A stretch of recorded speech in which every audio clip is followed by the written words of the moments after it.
created such parity or such opportunity for parity. And it works. It absolutely works. There's a very reason why we're 24th out of 32 teams draft that we get to pick a player this time. Because we were the 24th best in the NFL, according to the rules. And so we get to pick, everybody gets to pick before us up to 24. And so that's what we're doing. What that does is effectively create the competition in the game that we have right now. It's called a salary cap. It is not a lack of money under the premise. It's not that at all. It's a part of the rules, just like you can't be offsides or you can't hit a guy when he's already on the ground or you can't use your hands at the wrong time on the defensive secondary. Part of the rules of this game is to have a salary cap. And that salary cap means that if you pay Martin more money one year, you're going to have less to pay the next year. That's just part of it that goes. And that's what you see. Now, I don't mean to be talking elementary at all, and I'm not. It's just that we know that rule is there and have known it ever since we've been in the salary cap business, that comes. And so it's no mistaking. Sometimes you look at your account and you're loaded with money in there that day. But you know you've incurred bills that has 3 times the bills that you have money in your account, but that day it looks like you got a lot of money. Well, you've got to be disciplined about spending what's in your account if you know you got all these bills out here. Building the plane as we fly. Don't interrupt. Give me a thumbs up if the audio is great. I'm teasing him. Go. No, the thing I would say, too, is the elephant in the room is our playoff success. And we could win an off season like we did last year and get an A. Boy, you went and got Cooks, you went and got Gilmore, you signed some veteran players, and boy, you won the off season. But guess what? We didn't get it done in the playoffs. So until we do that, you could say, well, you signed 2 or 3. Or according to who won the off season? Free agents. Until we have the success in the playoffs, that's the biggest question that everybody is going to ask is, how are you going to get over that hurdle? And we feel like we can do it with this roster. I know Mike feels strongly about our team and what we can get done with it. I don't want to speak for Mike, but, that's the elephant in the room. And, we just feel strongly that because we have had success in the drafts, I think it's pretty well documented. If you have success in the drafts, then you want to keep those players. And so our priorities have been historically, because we've had success in the draft, is to then pay your own. And I know during free agency, because, boy, free agency, that's the focus, then everybody wants to see activity during free agency. Now, when you're talking about big contracts like a Dak, like a CD, like a Micah, those things don't happen overnight. I mean, those things take time. Obviously, there's timing based on what other teams are doing with their players at that position. So there's a lot of moving parts, and certainly you want to get it right. As we mentioned, there's some contracts that you look up and you didn't get right. I mean, that happens to all 32. You make some bets, and because you're dealing with human beings, you're dealing with injury, you're dealing with all the things that go on. Sometimes those contracts don't pan out for you. But when you're paying the type of money, we ultimately will or would have to keep them to a Dak, to a Mike, or a CD, you want to make sure you get it right. The other thing is that you do understand when you have been operating on the credit card. And there's no question we've been operating on the credit card. Bullshit. We've had Dak Prescott plus this great supporting cast around him for the last 3 or 4 years. You can't keep that if, in fact, all of a sudden the system causes that to go up, then you've got to start depreciating down. So if you decide to have a key player and you pay him to that extent, then he's going to have less supporting cast around him. Look around. That's the way it works. That's the way it's been working in the NFL. Look at the Eagles. Would be to wake up after a Green Bay and say, oh, my goodness, what have we got here? Excuses. Our fans may not have been attuned to this, and even you in this room to some degree might not have been attuned to it. Boy, we've been attuned to it. And so we have known that you were going to basically have to have less in order to have some of the Come on, players that reporter. we're gonna have at the prices they are. All the reporter got to say is, Yes. There's no how getting are around the it. Eagles Where's doing it? Come from? how the Eagles are doing it. From really the draft, young players. It comes from playing players. That puts a big load on this guy's shoulder over here. It comes from not the highest prize free agents. That's where it comes from. And when you are in that spot, your sins catch up with you at that time. So the guys you hit on, the guys show up, and the guys you paid that didn't hit on, they show up. By the same token, sometimes some great things happen to you. You get a Micah Parsons. Well, Micah Parsons is going to take some cap to have Micah, and so does CD. All of that, I wouldn't trade getting to do this for any job in the world. You need to, We're though. sitting here explaining to you what we're doing.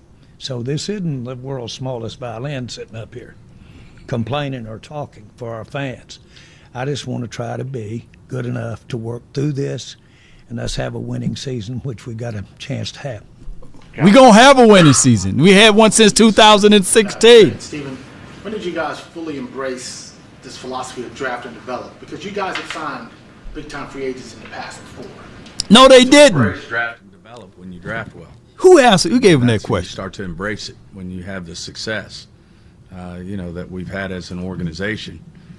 The coaches that have been doing the developing, that play them, that have the confidence to play these players right away, and then you develop them and they have success. I mean, we hadn't brought him up, but Diggs is paid. He's one of the top corners in the league, and he's a guy that we picked and Mike and his staff developed. Terrence Steele was a college free agent from Texas Tech. Part of the draft process, our philosophy on going out and getting our top priority free agents. But when you have success, you embrace that in terms of the type of players that you're getting your hands on. The flip side of that is we've had some success, looking for the right veterans to bring in a Malik Cooker, who we really liked in the draft, and now he's become a foundational type player for us back there at safety. And he was a top 15, top 12 player on our board. That's why we brought him in here. We had patience with his injury issues, and he's turned into one of our better players on the roster. We think those things can happen. You just have to keep grinding, keep looking for the right players to bring in here that give you some opportunity to bring some guys along in a system we have. We think Zim's going to do a great job with these players. Hats off to Dan. He had a great run here, but I think Zim's going to bring an edge. It was something Mike wanted in terms of bringing Zim in. He thought we needed that edge there, and I think he's going to bring that to this defense and bring some guys along that I think will really help us out in terms of where we came up a little short, stopping the run, that type of deal, in our big games and the playoff game. We have embraced running out of cap room, just as we embraced using it when we had it. When? So you embrace a lot about where you are. Now, the mistake would be not to be looking around the corner ahead and understanding 2 and 3 years out where you're going to be. But you use the word embrace. You embrace it when you've recognized that you spent 4 scholarships on that player, he's gone, and you borrowed it out of this year, and so you only have 25 scholarships to work with. That'll cause you to embrace it right there. And that dictates timing, but I don't want to imply that it's just all of a sudden wake up this morning and it's here. No, it's been known, and you plan it for quite some time. Everybody that's ever run a business really gets that. They get that. And so they plan ahead. They look around corners. You have to. Now you've got some ambiguousness in what we do. It's called availability. Some of these guys you were counting on get hurt. Some of them have less longevity in their when they're playing in their age. Some of them, for instance, also it bears down to their talent level isn't what you might have expected. Those are all mistakes that we've made right and left, but we've hit on some too. And so all of that makes it, you gotta, as I've said a lot of times, you don't need to be doing this unless you got a high tolerance for ambiguity, which means you don't know what's right around the corner. Jane. Jane Slater, NFL Network. Trust me, I get budgeting. I've been working on it over the years. But my job is to explain to fans, friends, and family who don't understand when you've got these 3 free agents, particularly Dak. We've seen in the past, I don't think us covering this team, we're surprised that a deal hasn't gotten done. And typically they don't get done until training camp. But why not work on those deals earlier so that you have the flexibility to go get those veterans that have led to success in the last Good Your question. problem is that Good question, Jay.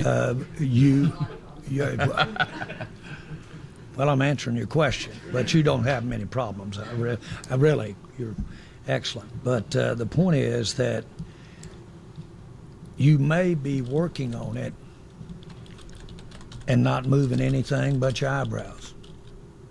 Who in the world would think that we're not working on it? I work on it. It pops open at 2 in the morning sometimes. What your actually question is why don't you have something done and negotiated and put in the drawer? Well, we'd like to see some more leaves fall. We'd like to see some more action. It's called option. A lot of guys need to hand it off. First guy through the line. Another one will keep it another step, decide whether to pitch it or not. He'll decide whether to turn up field with it. Bull sugar answer though, Jerry. So it's called option quarterback. Hell no, it's called not doing business, That's man. working the problem. I've spent my life being an option quarterback, and I can go right out to the damn sideline and still leave a pitch in me. So I can do that, and that's just a style that you have. And so you never know. You might give money to somebody that you shouldn't have given it to. You got 2 or 3 of those names around here for me. I've been reading about them all week. So I know they're out there. I shouldn't have handed it off as quick. Should have gone on out and seen a few more, see some more defense before I either pitched it or kept it. So to say that you're not working on it and going is not the right answer. What they differ with you is your style.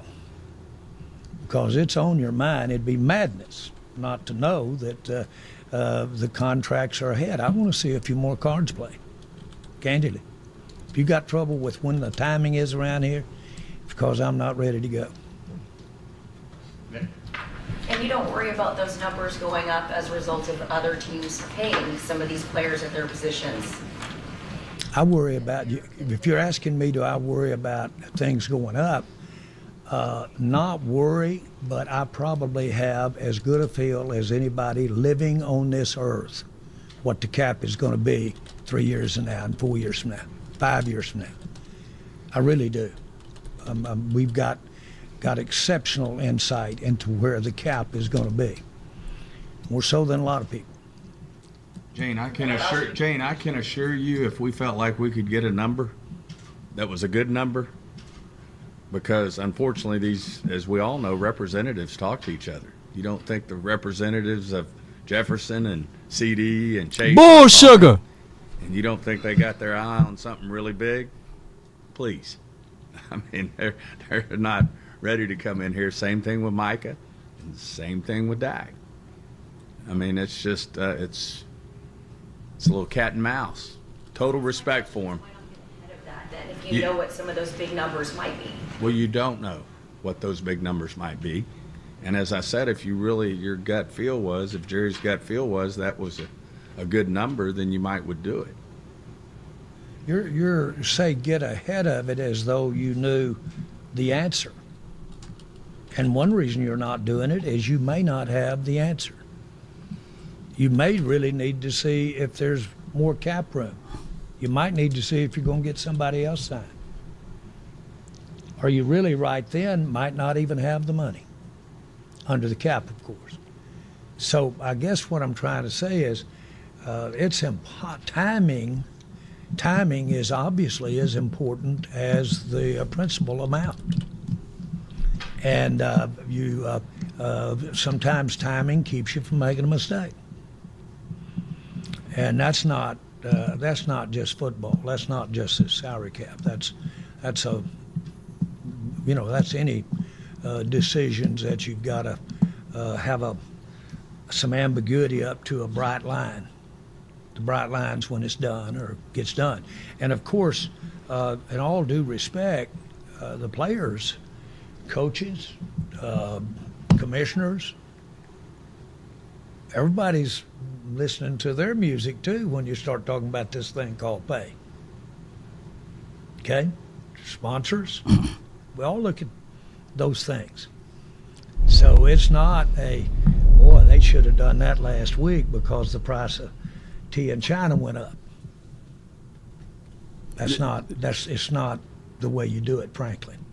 Certainly not the way we do it, and I've seen criticism about that we wait too long to sign players or those kinds of things. They certainly can look back and say, if it had done it 5 years ago, then price of living was much down then. Okay, well, that might be the case, but we might have been waiting to see how a couple of players played and whether or not we want to keep them or not. Again, no decision is singularly based on that decision, just that scope, that person, that pay. Because of the nature of the cap, it affects everybody down the line. So that has a big bearing on it, too. Nick Harris, DallasCowboys.com. A couple of questions. First, a handful of picks that you guys are missing in the middle rounds. Is there more of an intrigue to potentially get on the phone and trade back if your guy is not there at 24? Well, I'll say this. It's very likely to have an opportunity to do that. And given the right people left on the board or the wrong people gone off the board and the right trade and what time of day it is and if I'm in the room. I'm just kidding now.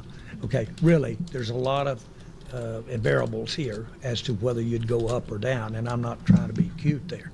Obviously, we'd like to have some middle round picks. But by the same token, Michael Parsons might be sitting there with that pick. Now, do you want to go for some more picks or do you want to nail it? Second question for Mike. Your evaluation of all the running backs in this draft, how confident do you think that there is a guy that you could bring in that could be a starter potentially? Well, I think the biggest thing is, when you look at these young players, I deal in the realm of adding quality players at every position for the competition. I don't ever succumb from the, obviously this has been an outstanding financial conversation you all have been having.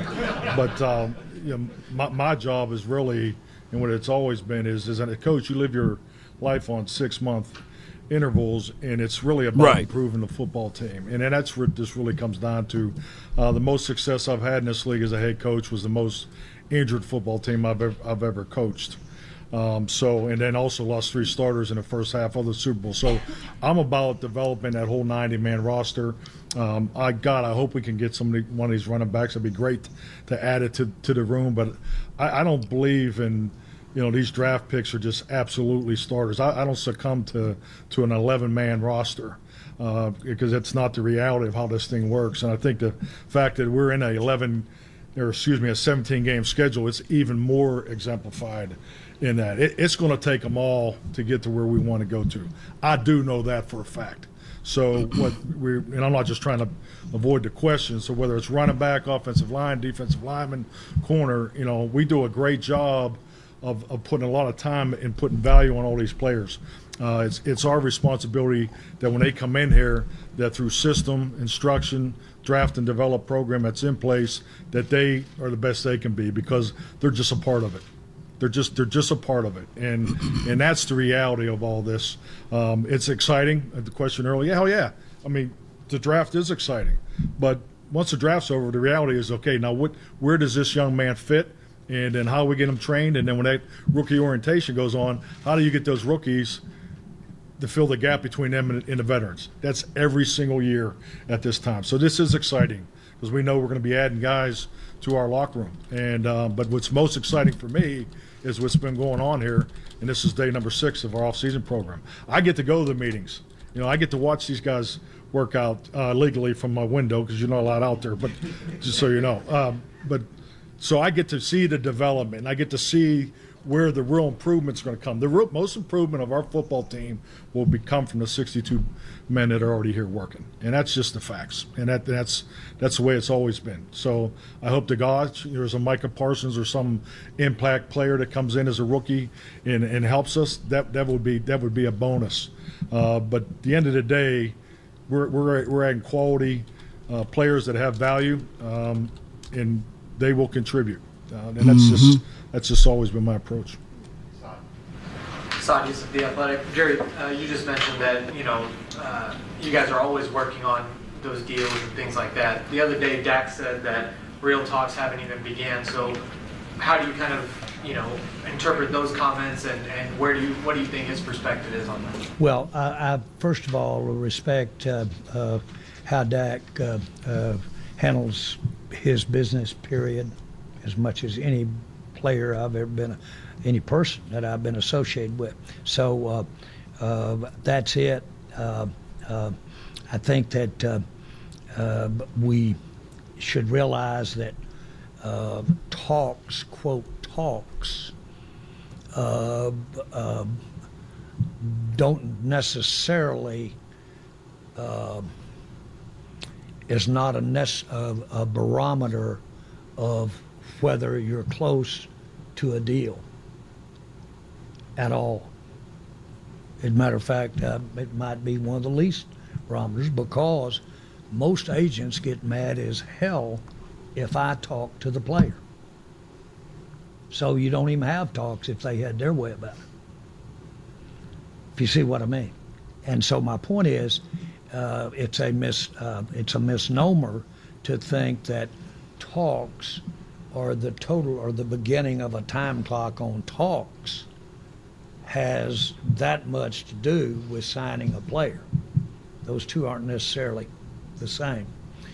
Something that Mike pointed out that I think is very important is that the longer you're around the NFL and the more we see how our systems work, the more you realize that when you look at a player and you look at his, quote, not only his talent level but his cap count, you have to ask, has you rather have 2 players or would you rather have the 1 player for the same cap count? Give me one. You give me one, then you go all in and get that person. In my mind, free agent, and we didn't sign him, and we literally always pointed to three starter type players for us that we had that we wouldn't have had we signed the player at generally the same positions.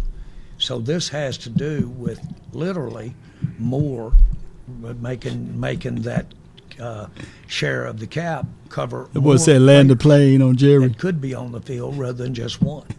Plus your risk is less because of injury. Your risk is less because of talent issue. So what we have is, as it should be, really, as the only way it can be. This is pro football, and it has to do with the allocation of your resources, which happens to be cap space. The draft pick is just one of 3 or 4 reasons he's out there. Mike also talked about, catering to players' strengths and stuff, but you also, of course, have a system that you run your offense. At what point in the offseason or calendar year do you kind of take a look at what you have and how you can adjust or tweak your system to fit the strengths of whatever your roster is that year? I mean, that really starts after the season. That's really the month of February, scheme evaluation as you go through and really getting ready for the players that come back here in mid-April. So, and that's what we're going through right now. Today was our 6th meeting with the players. And I've always felt that, my responsibility as a head coach, and particularly with the coordinators, is, we look at it as we have 4 playbooks and the ones, the game management and so forth. But our systems have to be able to accommodate the gifts of players that we're able to draft. I think you can get, if your idea of what a Dallas Cowboy looks like, if it gets too narrow, it doesn't really take advantage of the whole draft process. So I think when you look at that process, because in February and in March, we're really evaluating all the things we've done and how they fit our current players.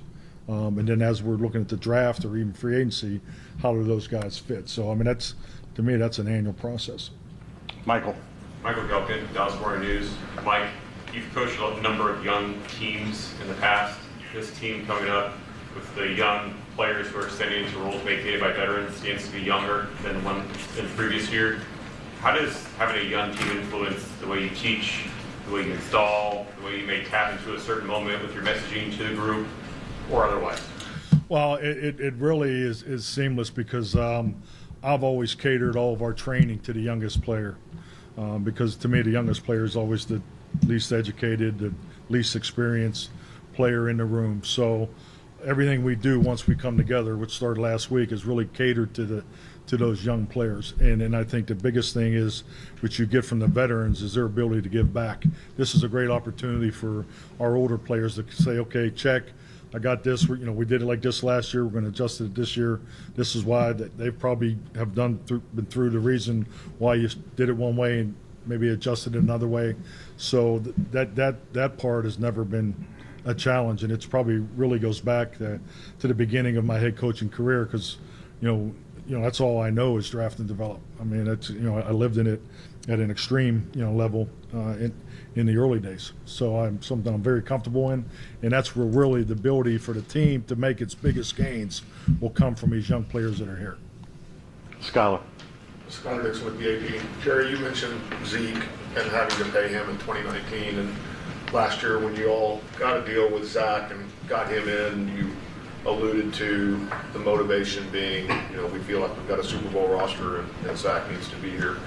Does CD fall into that category, do you think? The guy that you all really need to be what you want to be? I think CD is one of the best players in the NFL. And so I think he's very incremental because of his position, to quarterback success, personally. I think if you look at complementary football, he does it all there for you. He's multifaceted in where we can line him up, the type of things we can use him for. He's dedicated in his practice, and he's sound physically. And so that puts him really right there at the top as far as a player. So I'm trying to answer your question. I guess the answer is, without saying any more, I think he's one of the top players in the NFL. Patrick. A couple questions. First question is for all three of you guys, whichever one wants to chime in. You mentioned, Mike, about the importance and the value of the center position, obviously, as it relates to looking at left tackle. Going into this particular draft, obviously offensive line could be viewed as a need for you guys, but you have the flexibility of Tyler Smith as well. So if you're on the clock and your top available tackle prospect is there versus your top available center prospect, how does the flexibility of Tyler Smith versus where you as a coach would like Tyler Smith to play, how does that go into the decision? I think the biggest thing is, you got to take the best player, the best value. That's why we have the draft process. Tyler's flexibility gives us, something unique to have. The fact that he's started at both positions at such a young age is pretty special. But I look at these players, just say the offensive line room, which player, regardless of the position, do they make the offensive line room better? I have great confidence in our process that if we do select one high, that they'll make the offensive line room better, and then we'll figure it out. Because if we had to go play a game today, we'd be able to. Now where Tyler would line up would probably be at guard or maybe tackle. You know, how you like that answer? But that's just the reality of where we are, and that's where. And I get the paper championships that are won in the spring, and and you try to fill up your roster. If you lose a Tony, you're supposed to replace it with another guy. That's just not the reality of how this thing works. So I just think we just need to just stay true to our board, and whoever we add in any of those position rooms, especially offensive line room, will make us better. And for Jerry and Stephen, both of you guys have spoken obviously favorably about Dak Prescott. Stephen, a few weeks ago, you said that you still see that there is improvement, that a ceiling that Dak hasn't hit yet, which is promising because it shows he has more room to grow. Jerry, when you asked about potentially drafting a quarterback, you said, I'll quote, "They could be the best thing since ice cream." Can kind of bet on the Cowboys not taking him in the first round. How do you guys balance knowing the value and knowing that you want Dak Prescott here for the future, also knowing that you gave up a fourth-round pick to get Trey Lance in to develop, with potentially a scenario where a high-priority quarterback is staring you in the face? I'll start it.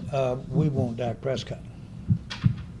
So that's that. And there's no question that Mike's focus, not that he didn't have focus, but how he improved last year, and I give Mike a lot of the credit for it. That improvement demonstrated to me there's more as far as ultimately winning what we're trying to do here. So your question nails it for me. We want Dak, and we think that there's room for growth. He is absolutely unsurpassed as far as what he is as an individual, his work ethic, what he brings in the leadership, everything about what you would think about as quarterback. And so he's got that. He's had a few hits, but everybody else has too.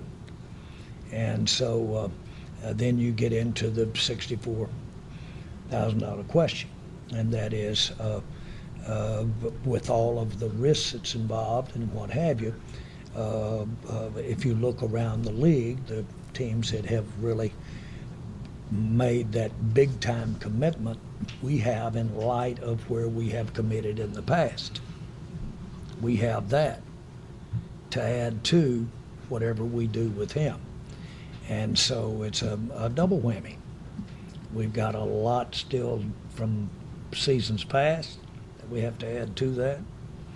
And so all of that presents a challenge. You wouldn't even have a response if we were in a different place relative to the cap.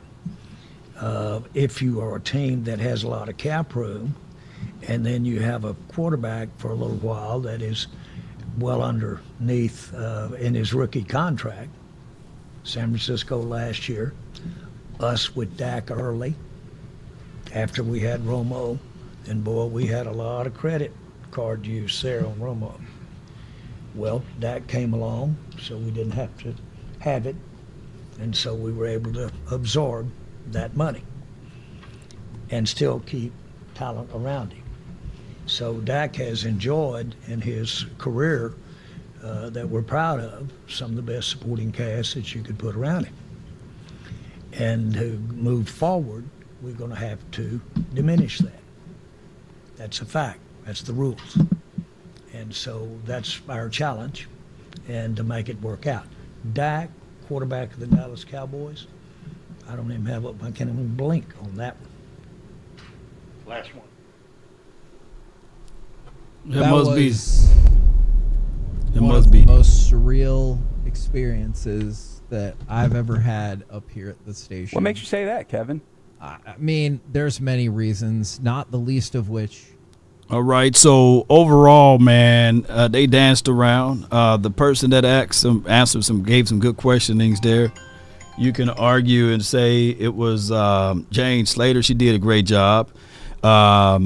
Also, my guy, Pat No C. Walker, he got them to squeeze out the fact that they said that they wanted Dak Prescott. That's a good thing right there for those who, would like to see Dak Prescott wear 4 or what have you for the foreseeable future.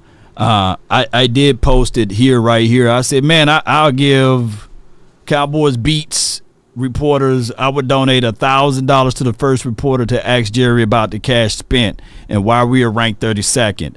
Also, press Jerry Jones and Son on how teams manage to get around the salary cap to save players, to inquire why we wait until it's too late. Now, Jane Slater did all of those things, but she didn't answer the first parts of it.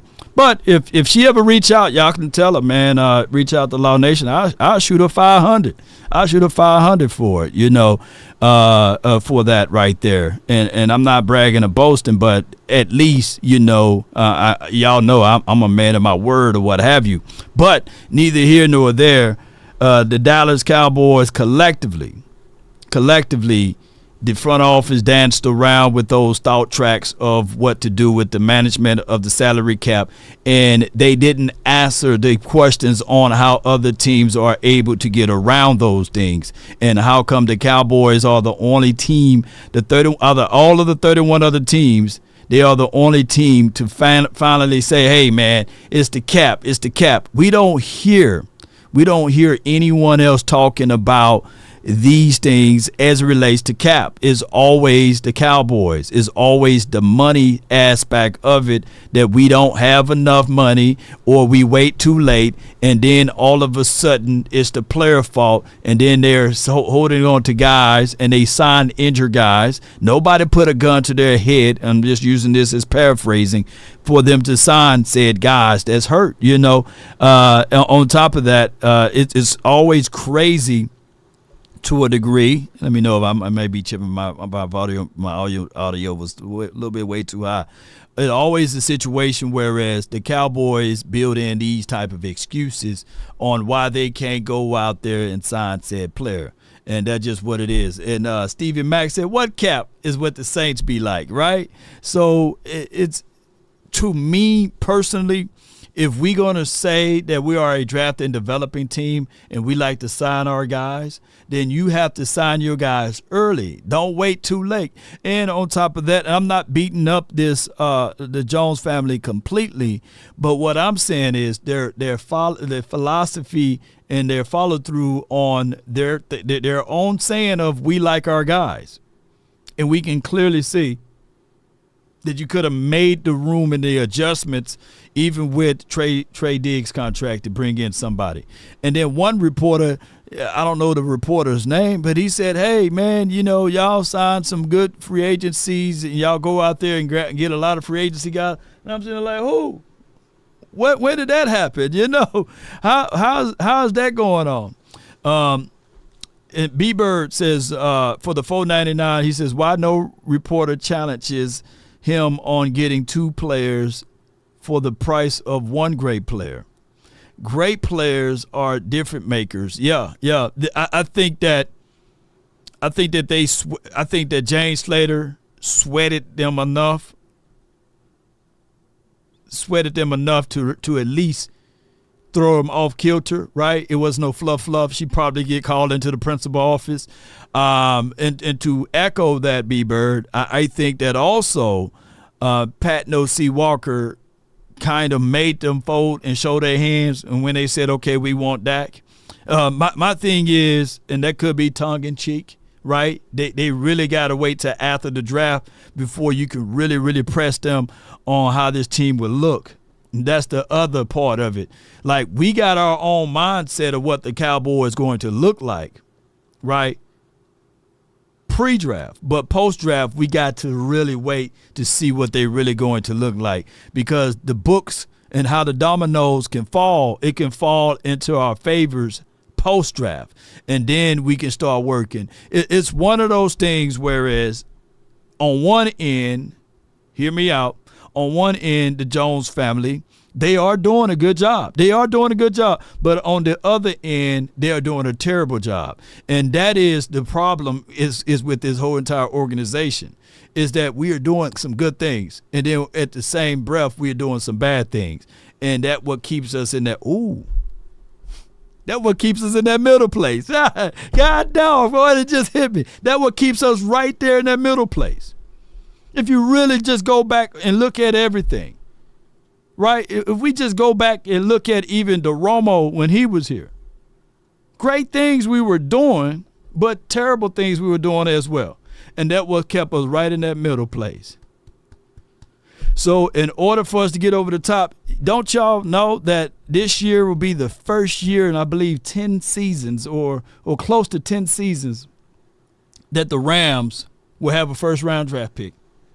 I think it's been 8 to 9 seasons that they didn't even have a draft pick in the first round, right? But they always found themselves still competitive. They always competed. And people say, yeah, we draft well, but they have to draft well. They got their back against the wall. So that's just how that goes. Kirk Cousins, Lamar Jackson got paid. Shout out to you, David. Watson got paid. Herbert got paid. Yeah, it's about 10 quarterbacks. Dak Prescott by far is not the highest paid quarterback. There's about 10 or 11 quarterbacks that are getting paid more money than him. And out of that list, there's only 2 quarterbacks with rings. Stafford, well, 3 if you add in Russell Wilson. Stafford, Russell Wilson, and Pat Mahomes. It's only 3 quarterbacks with rings right now in the National Football League, I believe, collectively. Well, you add in Aaron Rodgers, right?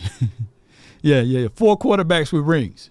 And Aaron Rodgers, it's been 13 seasons, right? So that's a long time, man, to go that far without a ring. And I would tell you guys this: what do Aaron Rodgers need? Whatever Aaron Rodgers need in order to win a Super Bowl, that's the same thing the quarterback need over here. Whatever that may be, that's the same thing they need over here. They're going to need a run game. They're going to need stout defenses. Yeah. 2 top quarterbacks get paid whatever management pays them, especially when they choke every year. This is from Kathy Sanders. Yeah. Every quarterback, at the end of the day, we can literally say there's only one quarterback who don't choke, and that's Pat Mahomes. It's only one quarterback that don't choke. Everybody else chokers, right? Purdy, choker. Hurts, choker.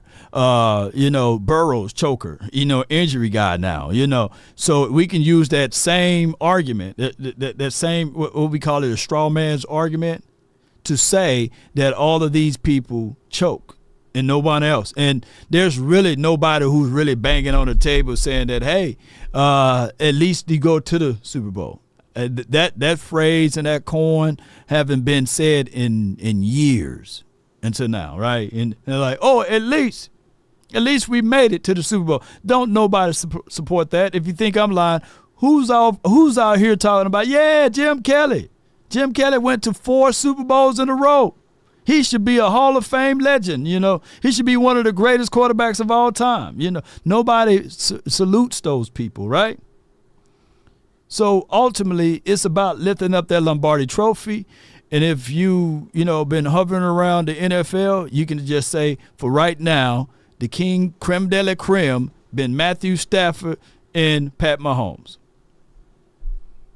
And what do Stafford need in order to win a Super Bowl? Oh, he needed a defense. Number 1 defense in the National Football League and a great play caller. And one can argue he may not ever get back there again. And even Pat Mahomes, what do he need? Great play caller and defense. That's the craziest thing. As great as Pat Mahomes is, and as wonderful as he is, as throwing the ball and going through his things,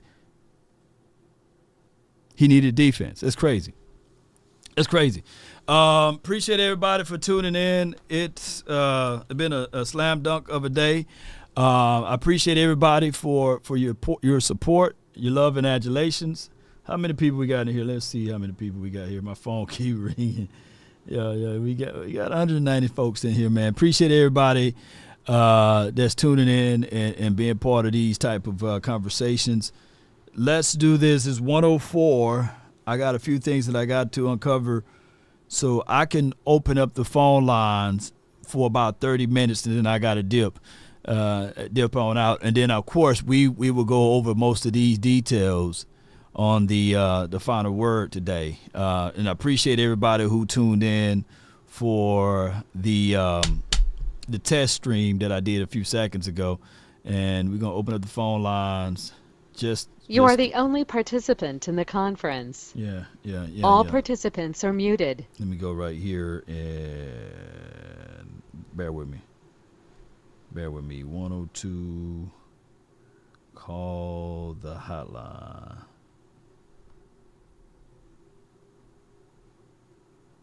Boom. All right. Appreciate all of y'all, man. Shout out to you, Kimberly. Shout out to you, Joseph. And while I'm waiting on my guy to jump in, let me get Darius on the horn, man. Darius, you live on the Nation. Talk to me. Well, I want to congratulate you guys about table. You did a phenomenal job. Appreciate it, bro. You guys' points. But the one thing I didn't agree with and I didn't understand was the way that you guys can identify the Cowboys defense. You can identify who was the issue when it came to that. You feel what I'm saying? And then when y'all was talking about the 49ers team, right, you can identify whose scheme was that. Like you can identify that's Kyle Shanahan's scheme. Right. Or when you talking about the Rams, you can identify that that's Sean McVay's scheme. Which is a Shanahan scheme. It's still Shanahan's. Yeah. Go ahead. But when you're talking about the Cowboys, I noticed y'all never talk about whose scheme that is, and then it was like when you talking about like what's wrong with the Cowboys and how we can advance or get better, y'all only talked about the players. Y'all only talked about, oh, you need to get this lineman, or oh, this lineman is not good, or oh, you need to switch up, the running back, or this running back ain't good. I'm sitting there like, you gotta be freaking kidding me. So, okay, wait a minute. Because y'all told me, because this is what you even said, Law. You was like, you can't even name another offensive lineman for the 49ers outside of Trent Williams. Right. Everybody else, you don't know who that is.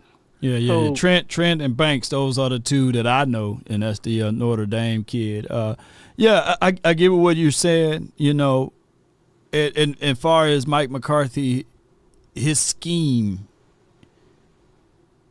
is still West Coast principles, and it was his first year installing and getting rid of some of the olden ways of what we used to run with the hook routes, the stop routes, and the option routes. He kept some of it, right, and they kind of tore down some of the things that they were doing, and they kept, was it the 70-30 split, I believe. So they kept majority of Kellen Moore's system because they didn't want to do a complete overhaul, and they implemented 30% of that. So yeah, it was the Tex Coast. I think that Dak Prescott, if he was starting off his career, he would have been a better West Coast quarterback than what he was as it relates to that other system that he was in. But I get what you're saying though. Yeah, and that's just kind of like telling to me. You know what I'm saying? Like you can identify all of these schemes with all of these teams, but you can't. Like nobody says, oh, when he goes to this, the Dallas Cowboys, he's going to get way better in this scheme. That's an indicator of something ain't right. You know what I'm saying? But can you agree that this was the first year that he implemented his scheme technically? Because this is the first year. This was his first year that he got a chance to call plays. Like I get what you're saying. I know what you're overall hinting at. Like, dog, Mike McCarthy. He's the issue with this, right? But technically, last year was our first year changing up schemes since 2007. That's a long time. I didn't want to say it because I was trying to leave this alone, but y'all pulled me back. I can't believe it. The other thing I wanted to say was the Mike Zimmer thing. Like, okay. It was crazy to me that like all of y'all. So you mean to tell me that everybody at the round table, y'all believe that Mike Zimmer is going to be the savior for the whole team? That's crazy. What? bro, you gonna set the boy Mike up for failure, man. Well, don't do that. Well, here's how it is. Mike Zim being a better defensive coordinator and head coach than Dan Quinn. Dan Quinn did take his team to the Super Bowl, and I'll give him that. But one can argue that Matt Ryan had an MVP year. That particular coach also, for the offensive coordinator, went and got a head coaching job, and he's been better than Dan Quinn ever since then. Is that correct? Who you talking about? You talking about Mike Zimmer? I'm talking about, yeah, if you talking about matching Zim versus Quinn. And I'm not beating up Quinn since he's gone, but I'm just laying out the facts that Zim is a better defensive coordinator than Dan Quinn. Dan Quinn, yes, he made it to the Super Bowl as a head coach, but we can all see that, then when you look back at everything, that was what's that dude Shanahan's deal, right? Oh yeah, Shanahan. We can't go back. You have a great point with that. We can't go back and forth with that. This one I'm gonna say too. So we all seen, what's going on. These are the ops, so we don't want to, big up the ops too much. But Right. because my guy Dan Quinn is there, this is all I'm gonna say. This year, if Dan Quinn turns that whole system around, they haven't been to the playoffs in hella long. They have been in a dumpster for a long time. If he goes in there and he changes that whole system, scheme, principles, concepts, precepts, all of that type of thing. Well, they should. They had $90 million in free agency. They got in every round of the draft, because people only tend to look only at the first round of the draft. But if you look at the draft collectively, they are picking in the first part of every round all the way up to 7 rounds in the draft. So they got the earlier slot because they were terrible last year. And they got 2 picks within the first 10 picks this year, right? So they should. Now the flip side is, hold on. The flip side is, if they do terrible, nobody will say anything because it's Washington. There's no pressure. There's no pressure. I mean, it don't hurt anything, man. It's Washington. They haven't had a quarterback to throw for 30+ touchdowns in 55 years. So if they get a quarterback, yeah, this is my problem with Jerry Jones and them, fam. How long do you think these teams around us is going to be sorry? How long do you think that the teams, that the Giants, the Commanders, and I forgot the other team. How long do you think that they're going to be trash? We do not have time to play around.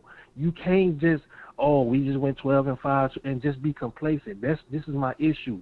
Yes, they are the ops, but if we're speaking realistically, how long do you think they're going to be garbage, man? Well, from that aspect, man, we don't know. We don't know, because at the end of the day, I don't think that the Washington team will be anywhere close to what we've seen in the last 2 seasons of the Eagles.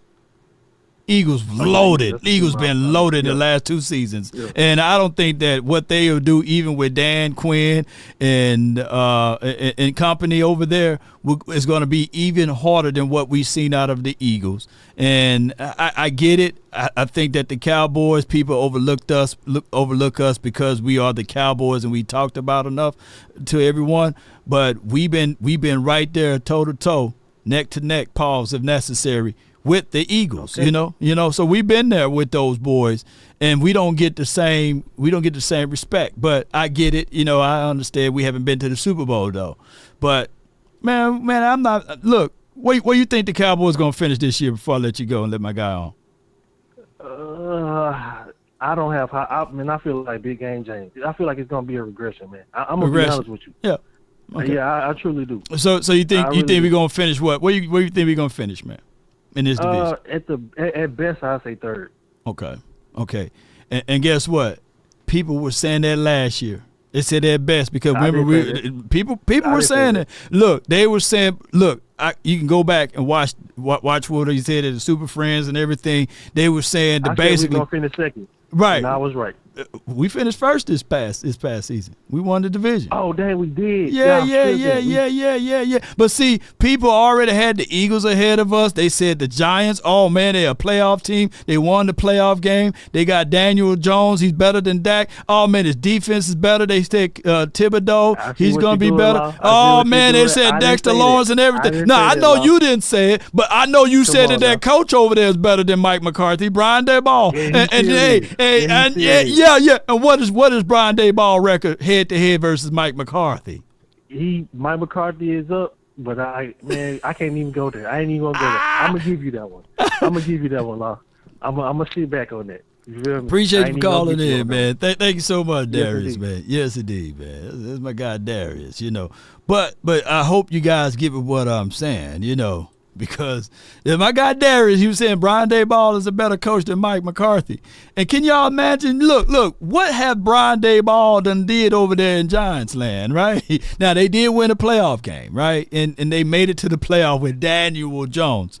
I'm not going to put too much pressure on Brian Daboll, but, man, he's not better than Mike McCarthy. Everybody was talking about, man, this Brian Daboll is better than Mike McCarthy. Nicholas Sirianni was better than Mike McCarthy. I like, nah, Nick was in a good situation.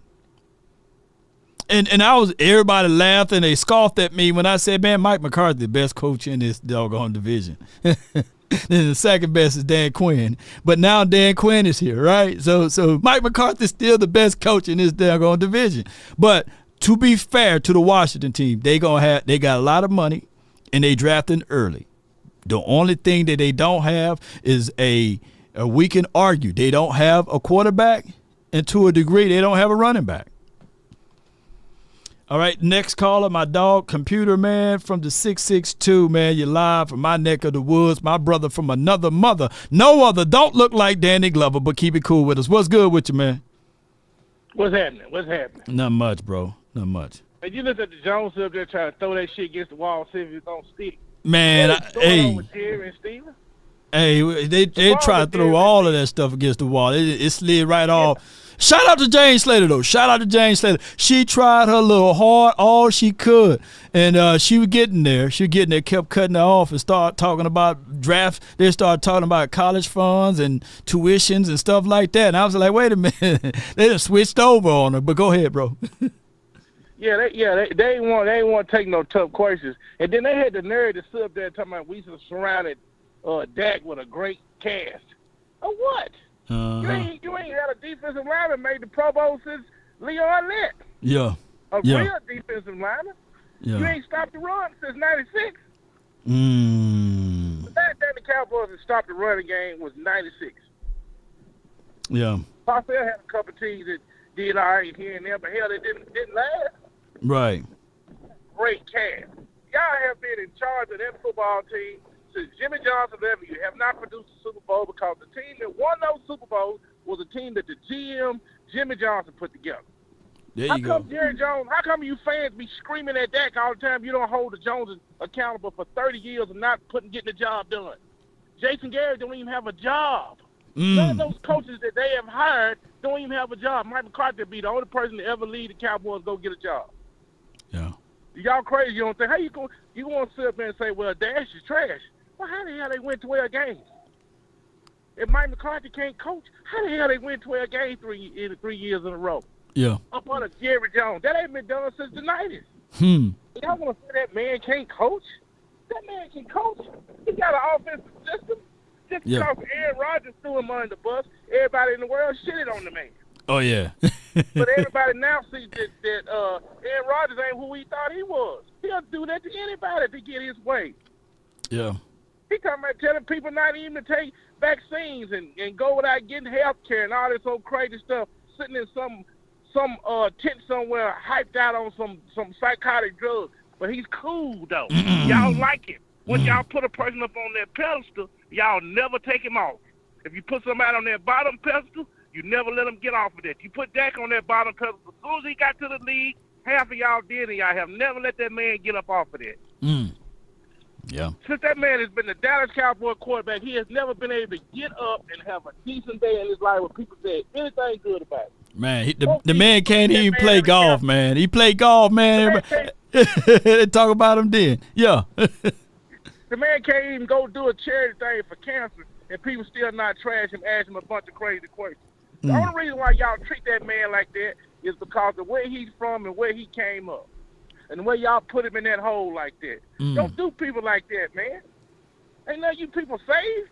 You people want to haul this God country in. Let's be this and be that, but you don't treat them football players like that. God said treat people how you want to be treated. Right. Jesus and God is the judge, not you men out there, you people out there on your little Twitters and your social media accounts trashing people. You going to have to pay for that. That's just like any other sin. You think getting on social media and trashing somebody ain't gonna get called when you get to St. Peter? Man. You folks better wake up. Talk to him, computer. Yeah, man. You gotta treat people how you feel somebody treat your kids like that. Yeah, it's been one of those They want to things. play sports and grow up and do stuff. You treat your kids like that. You down them like that all the time. I tell you, that man has no support, man. None And then Jerry them sitting whatsoever. up there. Jerry and them sit up there like they honestly sit up there and think they have done a great job because the franchise is worth more money than anybody else. That has nothing to do with them. That's the hard work that them boys put in the 80s and the 60s and 70s with Tex Strand. He the one made that team America's team, not Jerry Jones. Man, you getting Michael ready. Edmonds came there and won all them Super Bowl with Jimmy Johnson. How about them Cowboys? That's what started that. That's what's fueling this train. That's what's fueling them people watching them TV shows. That's why the people hate the Cowboys. You know what? We used to sit up and have a conversation about the referees and Roger Goodell destroying the team. We ain't said nothing about that in the past year or so because it's coming from inside now. Roger Goodell and them referees and the league and everybody else, they ain't got to do nothing. Man, you spitting, bro. The ownership is destroying it. The ownership is burning it down. Because see, what they did was they pulled a fast one on Jerry and Steve. What they do, A couple man? years ago, when they gave them that GM of the year, they knew then that once they gave them that, they would not listen to nobody. Now, all of a sudden, they're a draft and develop team now. Lumped up on CeeDee Lamb, he failed to you. Michael Parsons failed to you. Dak Prescott failed to you. Every player that's on that team that's good failed to y'all. Stephon Diggs failed to you in the second round. Yeah, Trayvon. Yeah. Trayvon Diggs. Yeah. And man, it's crazy, bro. You trade up to get Tank, and Tank ain't nowhere near what you traded up to get from him. Everybody that y'all traded up for, that you and Stevens up there picked, it did not work out.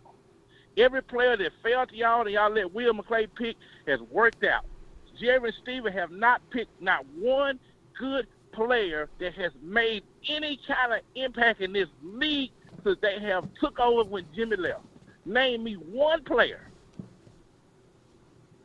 Dez Bryant failed to him because of all the trouble that he had. That wasn't no great move.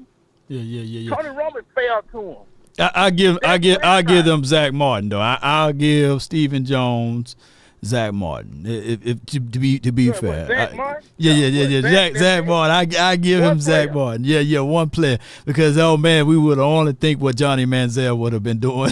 Yeah, I give them Zach Martin, man. I'm trying to think, man. The only reason why he didn't pick Johnny Manziel because he probably was sitting up doing a couple of lines with him like, man, I can't have this fool down there playing quarterback. Somebody else threw in DeMarcus Ware. Yeah, DeMarcus Ware, Zach Martin, and these are the only Joneses, the Jones people that I know for sure. DeMarcus Ware, Zach Martin, and for a consolation prize, who else? Tip of my tongue. But yeah, I feel, man, you right on the money. The only reason why they picked DeMarcus Ware because they wanted to be right against Parcells. Right, against Parcells. Yeah. But I think that even he wanted the lights out kid. Boy from Louisiana. It's Sean Marion, whatever his name is. He still can't get on not being picked by the Cowboys. He a hater. And he can't get his life together just because he didn't get to come play in Dallas. He still whining about it. Man, it's crazy. I know him personally. Probably hanging out with. Yes, indeed, I don't man. because he be crashing my team. Yeah, but man, you 100 on the Joneses, man. Far as I bagged Jerry and them against a lot of people, man, over the years. But I ain't buying that crap from them no more because they're being stubborn. They're not as smart as I thought they was. If they'd have been smart as I thought they was, they'd have changed up a little bit and they could have went to 1 or 2 Super Bowls. See, Jerry's still all butthurt because he thought he was going to get them 2 playoff games and go to the NFC Championship.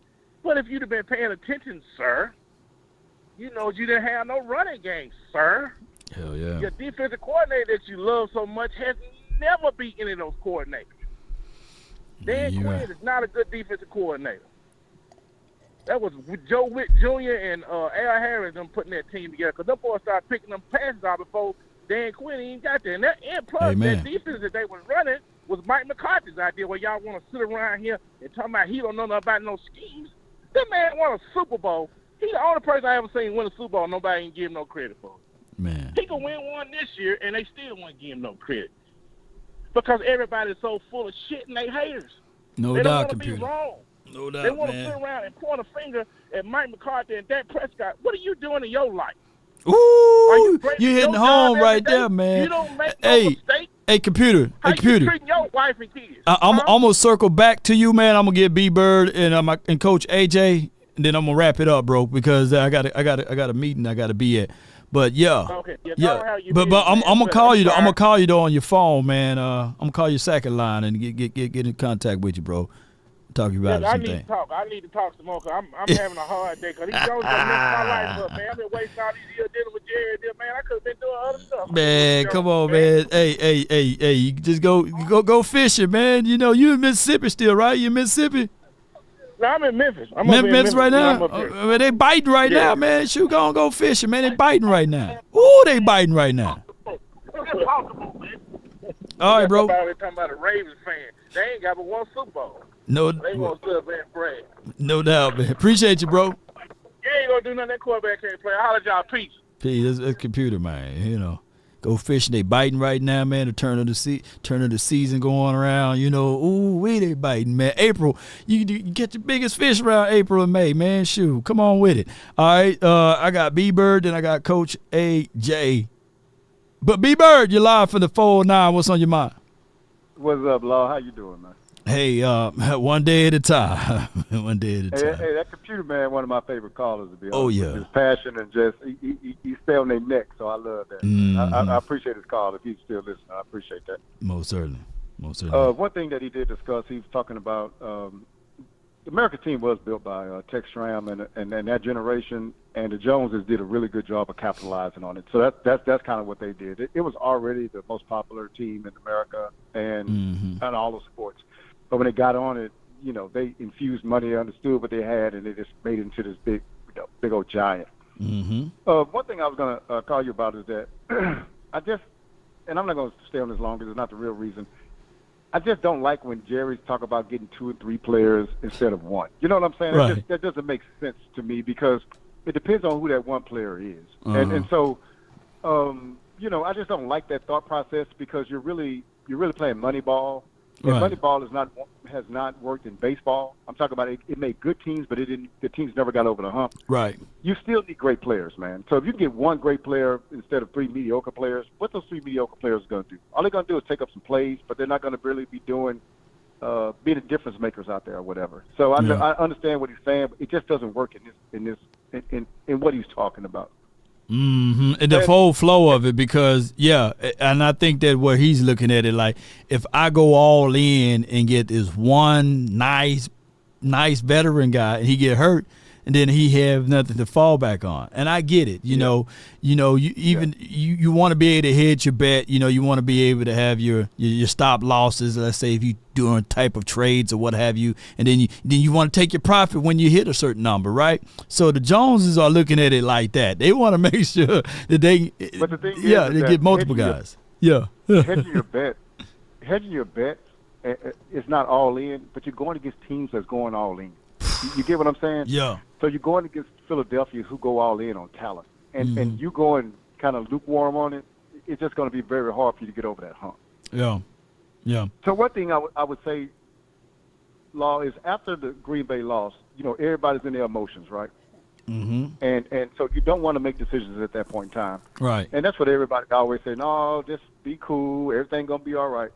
So what I'm saying is that you shouldn't make decisions too close to the stimuli, like the event that happened. Right. But here's the thing that people don't talk about.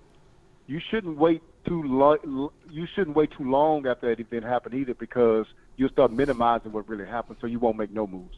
Yeah. So what you got to do is find a good place to where you say, okay, what really happened? And I'm bringing this up because I hear people talking about wide receivers in the first round, second round, this, that, and other.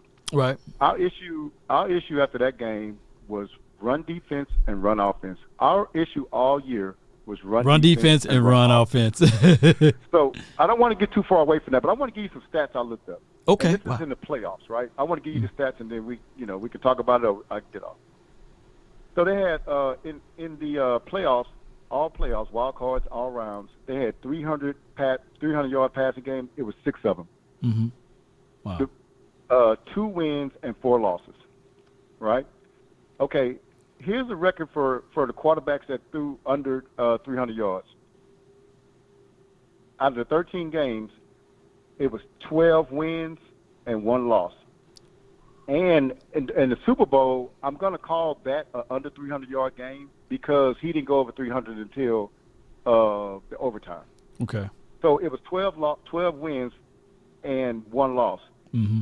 And then the team that had the most passing yards only won 4 games, and they lost 9 games. Mm.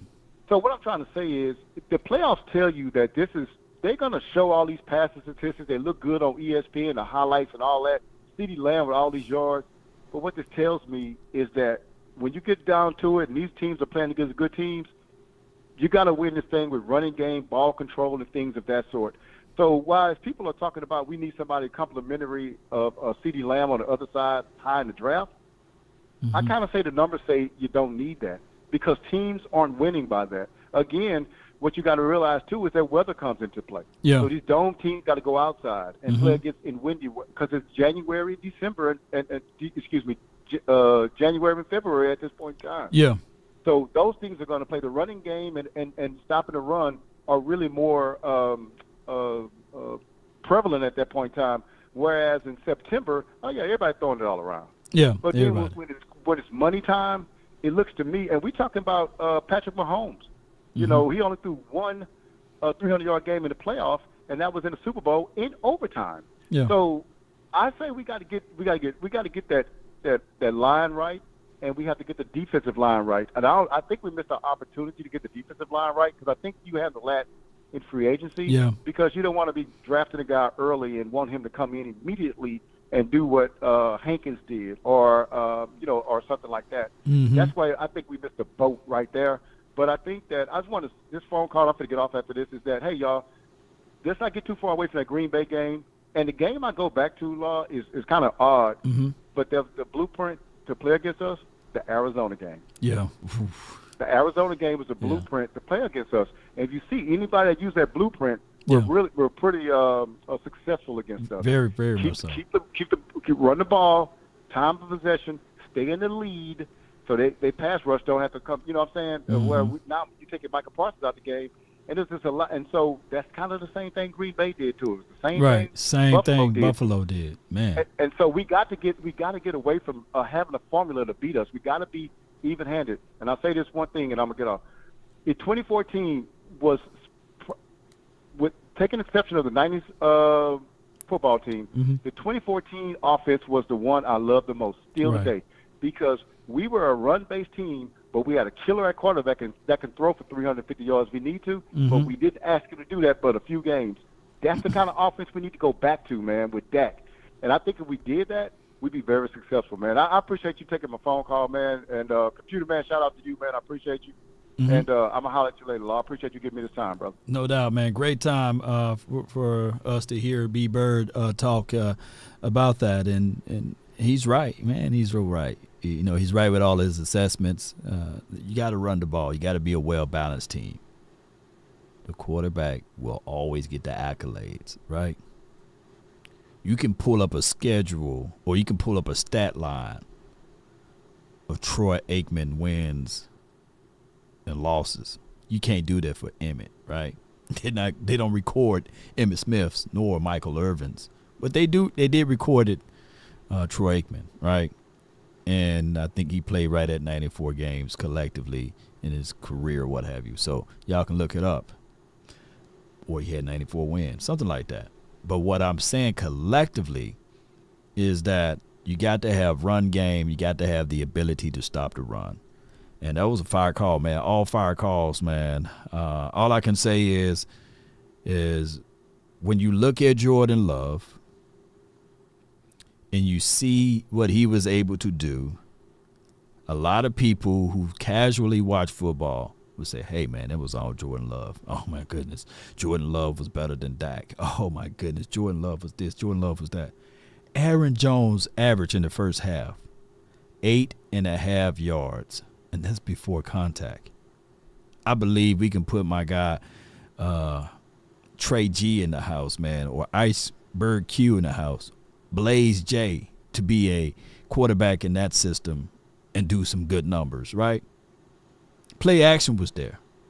Now, I'm not diminishing who Jordan Love is and what he can and can't do, but that goes to show you when you have run game.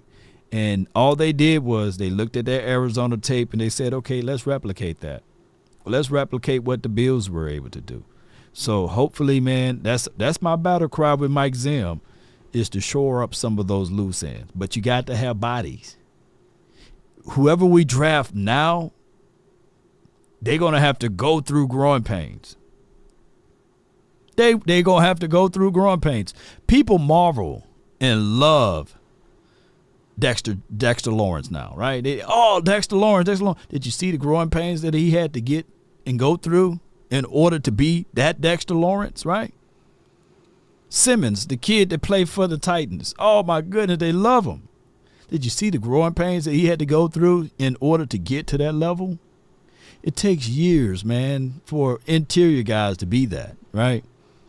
Now, every now and then, Vita Vea, he went to a team. They struggled, but then they got Tom Brady and a whole bunch of, what we call those free agent guys came along with Tom Brady, and Vita Vea was able to win.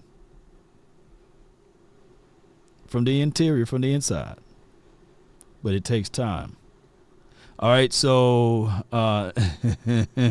Trey G says, throw me in that offense, man, and I'm slinging for 500 yards, 6 touchdowns, and 0 INTs. Hell yeah. Play action? Shoot. It's an easier world when you have a lot of people in the box with the single high safety. Oh, yeah. I would love for us to have that. But teams, they look at Dak and they say, shoot, we're not going to play single high. No way. He'll carve us up. He will carve. I know even to the person that can't stand Dak Prescott. You put up a defense, you put single high safety, and you load the box and let me know what the outcome will be, right? Let me know what that terrible trash quarterback Dak would do, against that single high safety. And you got one-on-ones to the outside. Shoot, you carve them up. I got my guy from the 316. You in the mix, man. Coach AJ, what's good with you? Life is good, brother. Hey, all is good. Yeah, life is good, man. Yeah. You know what? The funny thing is, we didn't win until we got in it. That's what it is. And these people keep forgetting. Talk to him. Troy. We were 1-15, folks. We didn't have an Emmett. When Emmett got there, things changed. Yeah. But I do agree with you. Every time I see one of y'all saying draft at center first, I'd be like, damn, that's it right there. If you can get your 2 guards and a center and hopefully still play better, and whether you're going to move Smith to the tackle, you're going to be much better off. There's no doubt about it. Yeah. And if you can run the ball, you're in better shape. You're in better shape, man. It took the Cowboys all the way up into 2014 till they realized, Tony need run game. We just run the ball. And then we were winning, and we're like, hey, that's what we've been saying, run the ball, even with Tony Romo. And because they kept having him to sling the ball all over the field. Of course, we can talk about offensive line. But the reason why we had that PTSD that we need a Hall of Famer on all 5 of those guys is because of that era. There's no system. There was no scheme put into place. And that's why you had those type of flaws within the confines of the system there. Yes, without a doubt. But the bottom line, you can't win without run game. You can't. It starts up front on both sides of the ball. Hey, if you're getting a pass rush on them and stopping the run, what the hell they got to do besides run? Yeah. That's it. And if you're not punting the ball and you're running, getting 4 yards a whack, it's going to be a long night. Yeah. Dak's going to carve up. Hey, and then I hate when our fans say stupid stuff. Well, send him to Washington. Well, hell, Washington they might be good enough to win with him. Or send him to New York. No, I don't want to see the dude playing against us. Right. That's stupidity. Yeah, sure. Hey, Trey Lance is a bum. Well, Trey Lance is a good quarterback, without a doubt. But it's kind of funny. 49ers said, hey, I put my money on Brock Purdy. Right. So how good is he? I don't know. But Yeah. I do know this much. I've won 12 games with this guy 3 years in a row. Oh, well, what's his name was a substitute, Rush did that 1 year. I'm like, okay, you give it. If you take this man off your team, you don't average 30, you average 19.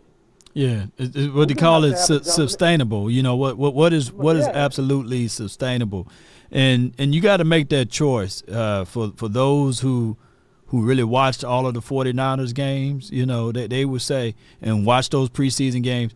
Yeah, Trey was still raw, but they looked at it like, man, Brock Purdy though. You know, he was eligible to get us to the playoffs. Let's just go ahead and just pick one, right? Instead of having one, I think it's a saying: if you have two quarterbacks, you have none, right?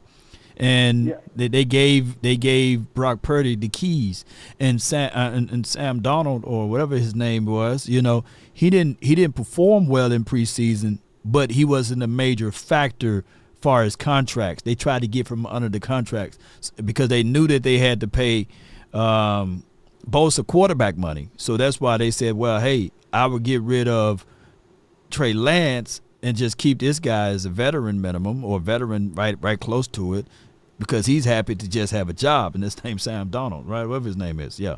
So that's how that all played. Yeah. But I'm old enough, AJ, Coach. I'm old enough to remember people said, "Let's tank for Sam Darnold." You know what I'm saying? Let's tank for Zach. Let's tank for Zach Wilson. You know. So that's how crazy this world is. But keep going. Boy, and what's even more amazing about that, you said Zach Wilson. Look. Yeah. Did the Jets just get rid of him? Yeah, got rid of him for dog food. I heard. Mean, yeah. Yeah, I mean, they gave him away. Now I don't think that Trey Lance is a bad quarterback, but he ain't beating Dak Prescott right now. Dak Prescott is a top 5 quarterback. Well, some days he's top 2. I just said Patrick Mahomes is on another level. Right. But he also got another level coach. Mm-hmm. Hey, yeah. His coach, he runs a scheme, and he runs it well. When it comes playoff time, he finds the running back. Some kind of way, he gets a running game. Where's our running game been? Nothing personal. I love me some Zeke, but our running games didn't show up. Yeah. And we couldn't stop the run. Name the game we stopped the run in the playoffs. We won those games. Yeah, we won those games. Yeah, you had me thinking. You know, here's the thing though, with Trey. He's working with Pat Mahomes' personal trainer, Jeff Christensen. You know, he's doing that. He got the build. He's 6'4". He can see over the line. He got a strong arm. He is at this point, he stares down his receivers, right? Because of the flow and the continuity of the game. I think that if he plays more, that clock will speed up better. And he's falling into these things of strange injuries, whereas the broken pinky and some other things that happen. That's not other quarterbacks' fault. That's his fault. You know what I'm saying? Oh, that's just how the world is, you know. So we will see, man. It's funny because some of the quarterbacks that's coming out of this draft now is Trey Lance's age. So I think that, you know, coming out of North Dakota, whatever his family circumstances were, I think that he was, you know, sometimes you need that bag, man. You need that money. And he came out a little too early. I think he should have stayed in college, you know. Well, it's just like the kid for the Washington team. Okay. Right. He hurt all the time till he got to Washington. He was hurt at Indiana 2 years in a row. Yeah. You know, so what do you say? I think if you go with the O-line, D-line, you will be a winner a lot faster than getting. Hey, I also love me a cornerback because if you got 3 corners, and maybe this one won't play right away, but we need that other corner just in case Diggs don't hold up at the beginning. We can't rush him to be back out there and say he's the same because they're going to take him on stop and goes a lot until we see what is he the same dog or not. Yeah. That's the first thing I do if I'm offensive coordinator. I run at him, right? Yeah. And then I do double move at him, and see whether or not he can flip and turn his hips to carry a ball down the field. Especially, only reason why I'm running that Trayvon Diggs because I'm trying to keep that safety over the top, his blanket, honest, right? And then the second thing I do is double move, and I hope my quarterback, because that's a long developing play, and I test his ability to flip his hips and turn, and see if they still oily there to break down and bat down the ball. And if he can still get in the way, then that would be good for us. But outside of that, I think that it's going to be at least midway through this season before we see the real Trey, come back, in full form. And you know that, Coach. You do the same thing. Could you tell us a little bit about what you're doing for the draft party? Yes, man. I will be hosting a live draft party, man, at Shakerton's. It's the one in Arlington. It's the 1409 North Collins Street. You can see the stadium in the background. They're going to be open all night, man. But we're going to have a mix and mingle session between 4 and 6, where we just come in and we just talking, we just having a great time, and then the draft kicks off at 7, so we'll start up everything at 6:30. But in the meantime, we will be live still there. We have Terrence Parson is going to be in the house. We have my guy Boss Cowboys Sports, Candy, she'll be there. Dak Attack, Ray's podcast will be there, and I have a singer. Her name is Victoria. She's going to sing at that place too. So we finna have a fun time. I'm expecting to see you there too, Coach. All right. Well, I'd love to, man, but I want to make sure you go back over there so we can get some participation from the fans. Yeah. Shoot them your way. Yes, so, indeed, man. We talk about what you're doing. Love you, indeed. brother. Thank you. Cowboy fans, 12-5, I'll take that. Yeah. But it just depends on which guy gonna show up in the playoffs. And I'm not talking about the quarterback. Right. It's going to be the whole damn team. If you're running the ball down somebody's throat, your quarterback will show up. He ain't got to do nothing. He just got to hand the ball off. Your defense shows up if they can stop the run. Because I hate to say that, but Aaron Jones looked like he was O.J. Simpson running to run. Yes, indeed. It was a taste of O.J. or who you want to say, Franco Harris. Man, somebody all I of didn't them. like. He was all of it. Hell, every game against Dallas, he averaged 130. Go look at that. Yeah. When he plays Dallas, he averages 130, 2 touchdowns. What does that tell you? We don't have no D-line. Yeah. Somebody got to get us a D-line and an offensive line. Let's get it going. No doubt, but Coach. I love being a Cowboy fan because we always talked about it. And Will Smith say, keep my name out your mouth. Yeah. Okay. So love you, man. Thank you. Much love, man. Appreciate you. Thank you so much, Coach, man. That's a good call from him from the 316. The conference has been locked. All right, I got one other caller. You snuck off in here, but Swayze, man, you live, man. What's good with you, man? Talk to me, man.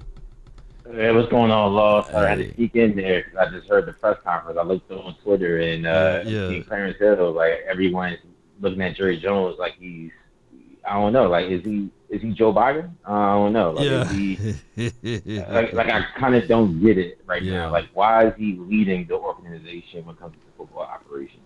I'm not saying he's making the moves, but he should not be the final decision maker. It's clear. Everything ain't upstairs. Like it's not everything ain't. It's clear. it's like this country. It's like we know what it is, but it's like the media. Like they just so scared to say something. Like the radio station should say Jerry Jones should not be. He should be relaxing, playing with his grandkids, right? Game on Sundays. That's what he should be at. He should not be in a draft war. You know what? You know what? You right, man. Just like there's an age requirement to run for presidency, there should be a doggone age limit too, man. Right. You know, you can't be 80, 90 years old trying to run this world, you know, in the free world, and have all of these mishaps. Not to turn this into a political warfare, but a political conversation. But you're right. You know, there should be an age cap to certain things because, I mean, Jerry Jones was everywhere, and I get it. Stephen Jones looked older than Jerry Jones, so he was everywhere. So, hey, at this point, I like what my guy Computer said a couple of weeks ago. He said there should be a requirement. If a team don't get to the Super Bowl in 30 years, they got to relinquish their powers, right? They got to force to set a team. So every 30 years, if your team don't even just get to the Super Bowl, they should relinquish something. You know, something got to change. It shouldn't be a dictatorship. We shouldn't be forced to be under the mercy of the Jones family. I think that they should do something like that. But the problem is that Cowboys, as an organization, they make so much money. Like they could go 1-16, and we're going all watching, including myself. Why? Because the product has so much historical. Like Jimmy Johnson, by him winning those 3 Super Bowls, of course that third Super Bowl, even though he wasn't the coach, that was the team. By him winning those 3 Super Bowls, he basically made Jerry Jones billions of dollars. Those 3 Super Bowls solidified. This is American team organization. This team is like your granddad used to watch it. Now your dad used to watch it. Now you're going to watch it. And by you watching, now your kids going to end up watching it. That's what the 3 Super Bowls did. So it was a blessing and a curse at the same time because it's never going to change because like we're going to still watch it. Like it's Marvel. It's Disney. It's not about the actual product. It's about the outside noise of the Cowboys. Right, like my dad, like when we went to go see the Cowboys at Texas, because I live in Jersey. When we went to go see, like it was like going to Disney World. It was just, it wasn't like, oh, we're about to go and watch the football game. It was like, we're about to go watch. We got to go to Disney World and experience the Cowboys culture. You kind of get what I'm saying? Like that's why it would never change because credit to Jerry Jones, he's just a great businessman, and Jimmy Johnson helped him do it. Yeah, he's by far a great businessman. But also, like I wanted to say, because based off that press conference and based off Dak Prescott, pop-up press conference, as you can say, it's clear a deal is not going to be done this season. Like it's very clear, a deal is not going to be done this season. He's going to test the market. We're not going to be able to pay him that crazy amount of money that he's going to demand in the open market. Right. So since we all know that, why not get a quarterback in the 3rd or 4th round? I'm talking about like maybe Hooker from Tennessee. Like get a project right now. Get ahead of it. That's what the Cowboys have trouble doing. Like we never get ahead of what we're going to deal with that following season. Man, you spitting, man. I should have had an umbrella over here. You're right.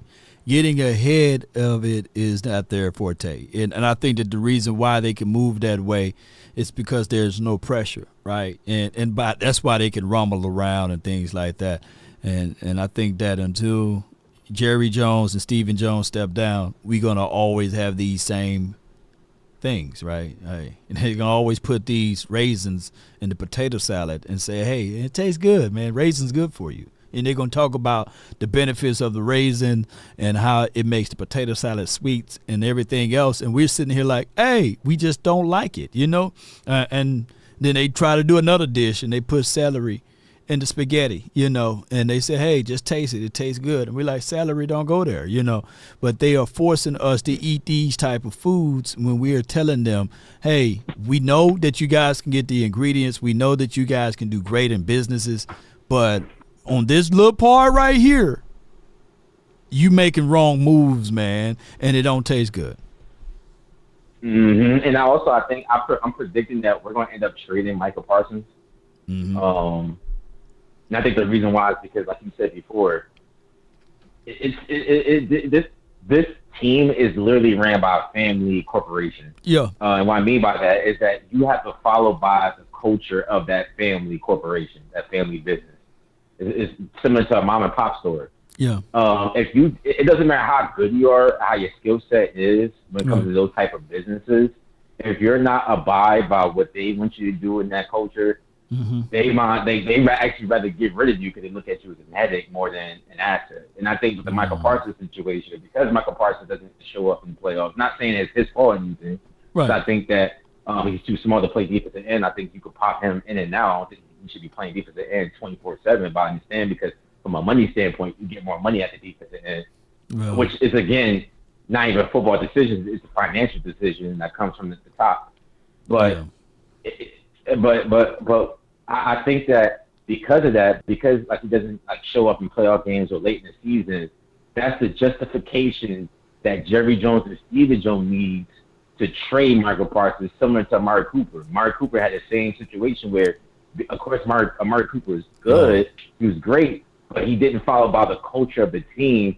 And the justification was that, well, Amari Cooper don't step up on road games. Like that was a narrative that the media was pushing out. Right, that narrative, yeah. That was a narrative. Like, where's the difference between road and home games? Like, where's the real difference? Like, you know what I'm saying? Like, But Swayze. Yeah, I get what you said on that one, bro. But man, I appreciate you for calling in, man. That was a good call from you, bro. I appreciate you. Can I get a prediction? Where we getting at 24? Are we going to trade back, or are we going to move ahead, or are we going to get the center? Like, what are we going to do? With the 24th pick, I think that the Cowboys is too rich for them to go and not trade back if they're going to go center, right? It's just crazy. You can trade back and still get that center. I'm with the belief that, you know, they go scoop up the best player available. I think the Cowboys are going to try to get cute. They're going to trade back. I think that's what's going to happen on Thursday night. They're going to trade back and scoop up an extra fourth-round draft pick, something like that, and get a center. Because they went to fourth-round pick, the one that we used for Trey. Yeah.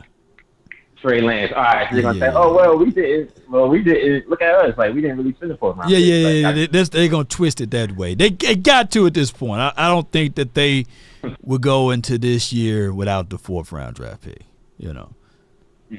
Yeah, appreciate you for calling in, bro. Man, thank you, man. That's my guy Swayze from the 908. You know, good call from everybody today.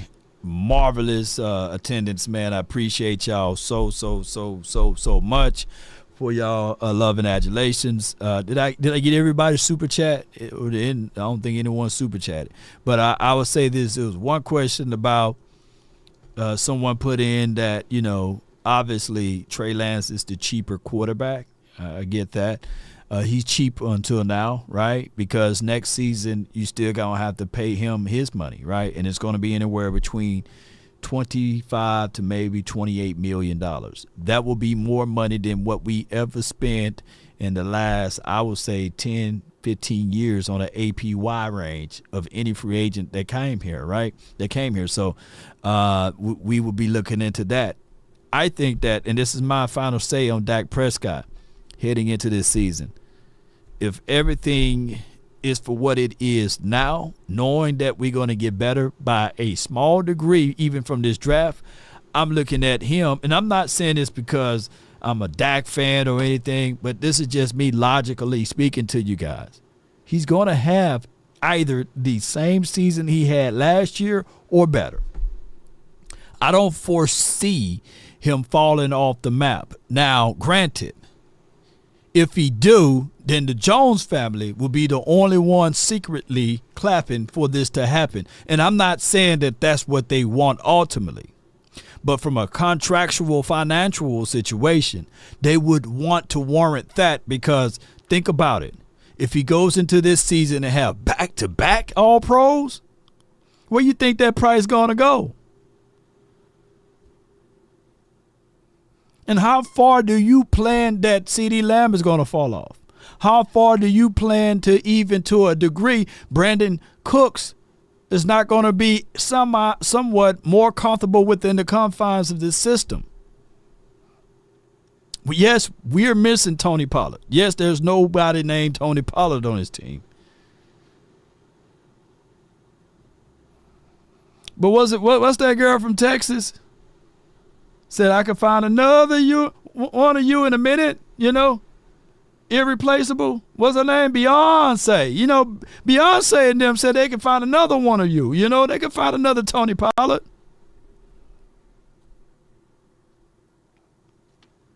Right. How that lyrics go? I could find another one of you in a minute.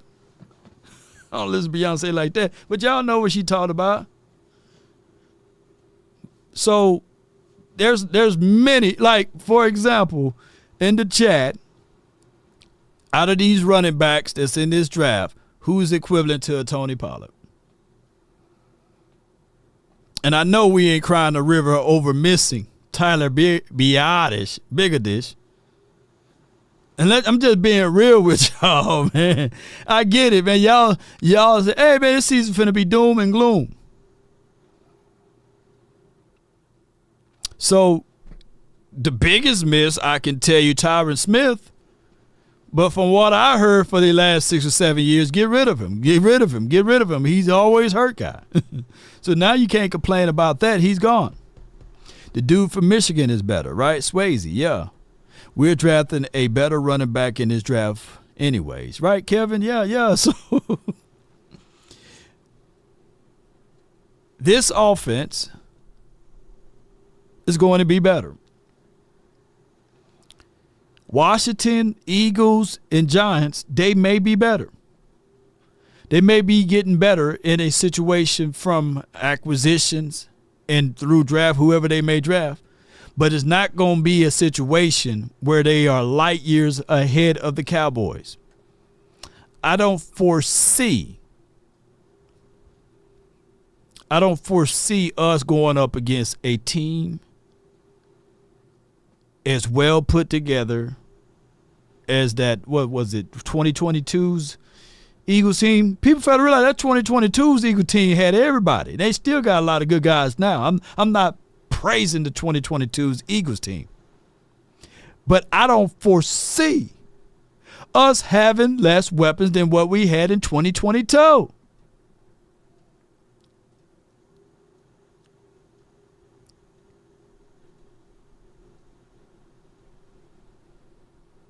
Am I right? Would the 2024 Cowboy team beat the 2022's Cowboys team?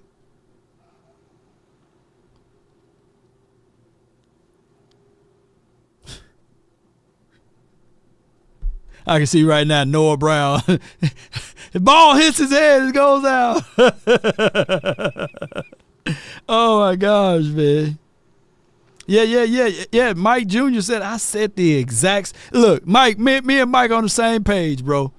Me and Mike, they were calling me crazy last year, right? And the year before that. Look, y'all been calling me crazy all these years, and nobody give me credit. I only been wrong by one game. In these last 3 seasons, I've been wrong by one game. I said, we going 13-4. We going 13-4. We going 13-4. I might as well say we going 13-4 again, just to get just. Y'all remember I said we been going 13-4 for the last 3 seasons, man. I've been right.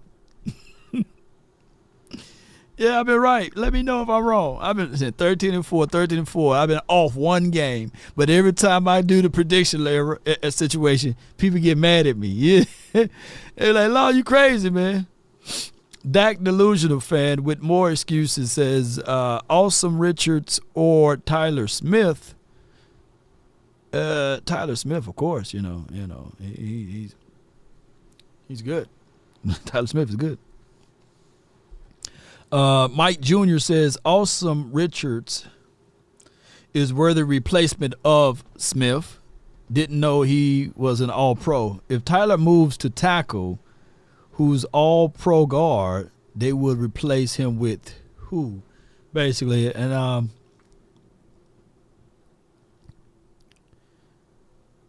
we can't be calling ourselves draft since we didn't go out there in free agency, right? We can't call ourselves draft and developing team, right? If we draft a guy, don't develop him. So they're going to have to develop. Awesome. He's a tackle. Chuma Edoga was drafted by the Jets to be a right tackle. He was horrid at that. They cut him. He went to Atlanta. They slid him inside as guard. He stayed there for the Atlanta era, right? And he was okay, serviceable there. He got cut from there. The Cowboys picked him up, and we were all banging on the table. Yeah, either he can be your swing tackle, you can put him on right side in the event if Terrence Steele can't come back healthy, strong enough, or he'll be a guard, right? Chuma Edoga, we were out there. We got footages and film of our training sessions that he was getting worked at tackle. We were like, man, this dude don't look good at tackle. And we talking about an Oxnard, right?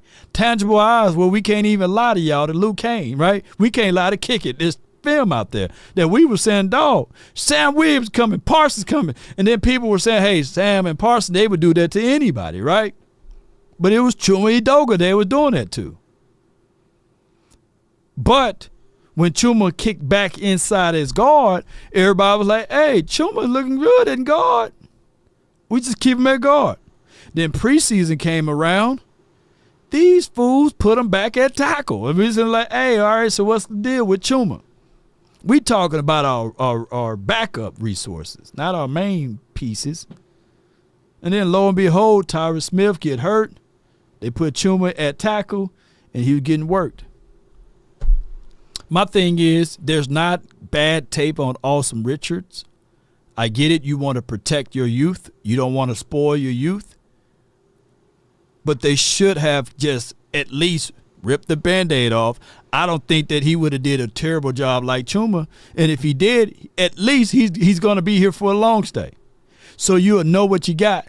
Because if you had no, what they call that contingency plan, to the event that Tyron Smith leaves, then at least you know for sure that this kid can play tackle. Now, granted, these boys, they touch and they feel, no diddy, no put paws all over it, these players every day, right? So they know more than what we know. But the eye and the sky and the tape don't lie. And we got a chance. That's why I encourage you guys to continue to support these channels, new media, and those who go out there. It may seem as if, though, we don't do much, but we do a lot. I got full sessions of them out there in training camp. You know, I wish I still had these footages. And you guys can, I tell people all the time, I encourage you guys, I post the full all 22 so you can go in and dissect and look at things, right? In training camp. I wish I still had some of the footages here. But I just encourage you guys, and I know sometimes people may not know what they're seeing, but you can, look, in closing, you can see when somebody is pardon my French, I got to say it, there's no way I can say it. You know when somebody getting their ass whooped, you know. It don't take a rocket scientist to decipher, you know. You sitting there like, hey, he's getting his ass whooped. He getting beat. This dude right here, he's late with his hands. Oh, he's not able. You can say, it's just practice, but you know what you're able to see out there. Kudos and credence to the Jones family for at least allowing us to go out there to Oxnard to see those type of reps.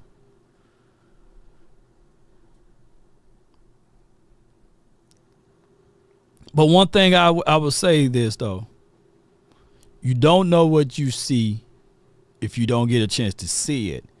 And you rely on reporters to report. Say, oh, yeah, he had a good practice. Oh, yeah, he had a good. No.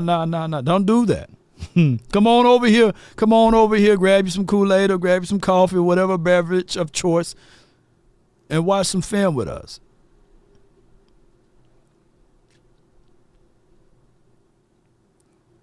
Without all of that political breath. Because they ain't going to invite us to no doggone yacht party, no boat party, no media party, you know. Damn! They ain't going to invite us over there because we going to call out what we see. And we don't work for a company. You know, a company, when they get those media passes, the first thing they say, hey, now we got to keep these media passes. Don't go up there and mess it up for everyone. Report honestly and use your integrity, right? When they give me some passes, hey, Law, we get that you Law Nation now. I'm looking out for you. But just don't burn me. I say, I ain't going to burn you, dog. Then I see something happen over there. I like, I want to say so bad. Oh, my goodness. Exclusive.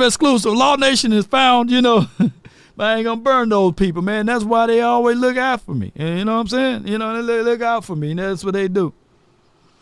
But at the end of the day, ladies and gentlemen, before I wrap it up, I know I said I was going to go earlier, but I got to mention our sponsors here and trust and believe, boy. What happened to the Lakers last night, man?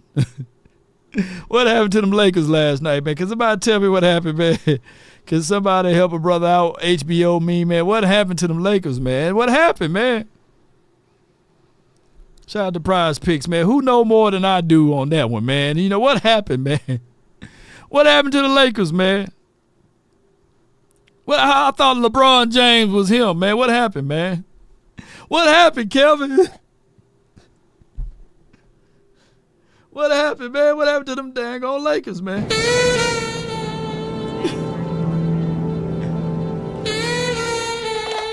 Riggs!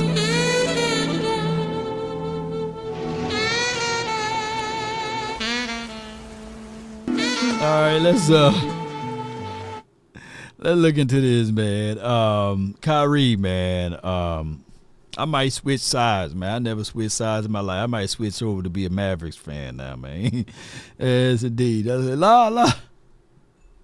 Yeah. Choctaw said LeBron couldn't do it by himself, man. He 40 points, man. Shoot, you ain't lying. And he had a good game. Him and old boy, had good games, man. I blame Jamal, man. Whoever hit Jamal Murray. That damn shot hurt right there, man. All right, so let me see what they got here as far as more or less. These assists. No, I'm going with the points, man. Where the points at, man? What they got? What they got? Luka Legend, man. That dude magical, man. Where he at? Shoot. They got him for 33. That ain't no deal right there. Oh, they played it too tight for me right here. You got 33.5. Watch he go off tonight. I ain't gonna play around. That's too close right there. That's too close. That's too close. Where they got Kyrie at with points? 25.5. He had 31 the other night. 25. That's too close right there. I'm looking for. Let me look at my brother, man, from another mother, man. Let's see what he got over here. We might have the same daddy, man. So that's same daddy, two different mothers though. Same daddy. Papa was a rolling stone. Wherever he laid his hat was his home. Until he died. Oh, man, that's too volatile, man. I'm looking for something else, man. That's too much, man. Come on, Harden. Come on with it, man. Until he died. All right. Down 0-2, LeBron James can only do so much. Damn it. Yeah, I feel you, Kev. Should I switch sides, man? Should I join the Mavs? Should I be like an East Side Herald, just jump on the winning team, jump on teams that win? Yeah. Yeah. But, all right, so they got Luka with 4.5 threes, meaning that he got to hit 5 threes in order. When he dies, get it right. What he left though, Damon? What he left, man? What did Papa leave, man?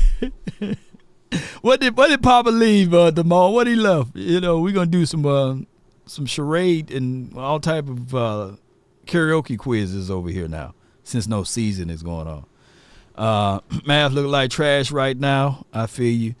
All right, so do y'all think that he's going to hit 5 threes or he going to stay at 4.5? That's too volatile though, right there. I watch. He'll fool around and he'll fool around and hit 6 threes tonight. Trey Murphy. 3.5. 3.6. Oh boy, had hit 6 threes the other night. I'm looking for an outlier, man. Y'all bear with me, man. I'm gonna pick these prize picks one way or another. Herbert Jones. Nah, he ain't gonna give me none of that right there. I'm gonna go with the less. I'm gonna go with less with Trey. I don't think he gonna hit 4 threes tonight or Wednesday night. I don't think he hit 4 threes. And I'm gonna go against Luka. Y'all know, man. Let me know if Luka hit 5 threes tonight, man. I'm gonna go with less with these two. And we're gonna play this entry right here.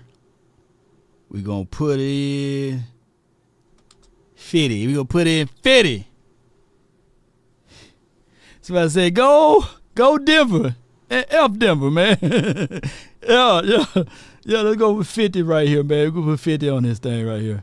And I'll let y'all know what happened, man. We're going to share this entry, man. Y'all follow along. Come on with me, man. Come on with me. Y'all follow along with those picks right there. You can do the same. Use promo code LAW. And 100% of your deposit will be matched up to $100, man. Watch, Luka. Look, watch. I finna make Luka. Luka finna score 65 points tonight. He's just gonna be hitting everywhere. I can hear my guy. What's that dude? Right here. Let me see if they got any promos. They got no promos going right now. Man. Let me show y'all what happened on my last entry. This is what happened. Oh, I actually won because of the flex. But this is why you can. It was $60 that I won. But here's the craziest part on my way out, though. Jonathan hit, Josh hit, and Jared Allen hit, and I was like, yeah, this finna be a 2,000 day, it'll be 2 racks. But then Aaron Gordon started, because these late games be getting me, man, because I'd be like, yeah, and then all of a sudden Aaron Gordon, I said, all right, he couldn't pass the ball, dog. You couldn't pass the ball 2 more times, dog. And then Joe Embiid. What happened to Joe Embiid, man? Y'all talk to me about what Joe Embiid, man. Because I heard the other dude, Bubba Dub, trash. What happened to Joe Embiid last night, man? He couldn't give me no 8 defensive rebounds. He couldn't give me at least 8 of them. What happened to Embiid, man? What's going on, man? What happened to Joel? What happened to Joel, man? I want to know, man. What happened to him, man? 0-2 happened. All right, man. I love y'all, man. And I appreciate all of you all so much, man. He literally fumbled the game away, dude. Yeah, I was like, man, but I still came out on top with the flex, man. I encourage you guys, if you do prize picks, man, Flex Fridays is the time to get in and do the flex things. Go ahead and opt in on Fridays, and then it save you for a little bit, because if not, I would have been out at 150. But at least I'm up 60. Shout out to y'all, man. And Joel Embiid, he a Cowboy fan, is he? Is Joel Embiid a Cowboy fan? One of them dudes a Cowboy fan, I believe, right? Yeah, one of them are. Y'all let me know who's over there is a Cowboy fan as we get on up out of here. He got them bad knees. Is it like the Patrick Ewing knees? Yeah. Maxey. We don't claim LeBron James anymore. He did the ultimate betrayal. He went to the Niners or something, he said. He said, go Niners or something like that.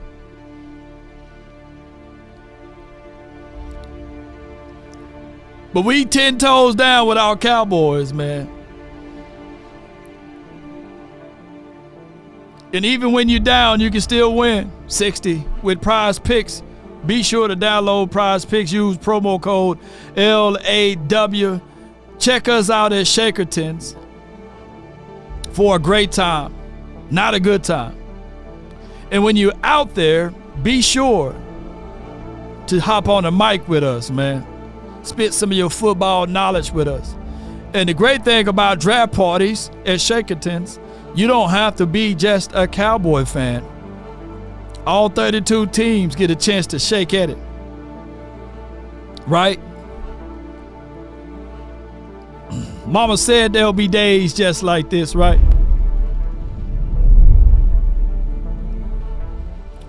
Shout out to everybody, man. Salute to the Jones family for what they do, and unsalute to them on what they do bad. But they say a prize fighter, even when he's down, he continued to swing. He continued to fight and stand tall on what he do and what he looked to do.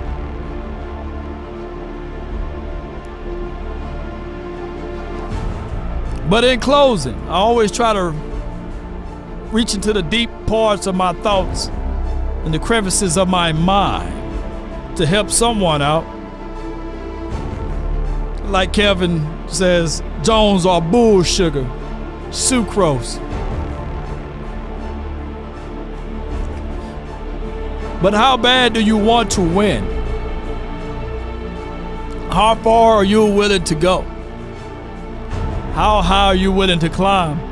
Jim Rowan says, when the end comes for me, let it find me conquering a new mountain, not sliding down an old one. Shout out to my guy, Jay Business. Aaron Lewis says, pause on the climbing part.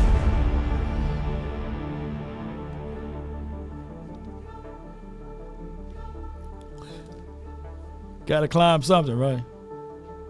Shout out to Dak Delusional Fan, who takes his time out his day to check in on us, to fight us about Rain Dakota Prescott. Now, it's determined whether or not he will be here for this season or next. It's predicated upon how he plays. Some can argue and say, hey, this will be his last season. It's over with for him. It's over with for the Cowboys. Well, as long as he's writing his own story, he don't have to agree with their opinions, right? Right? They say the mind is a 9 and the tongue is the trigger, right? You speaking those things and you pulling and you shooting down all of the oppositions. You shooting down all of the pitfalls in the moments when people say you would not be able to accomplish these things. You would not be able to accomplish this nor that.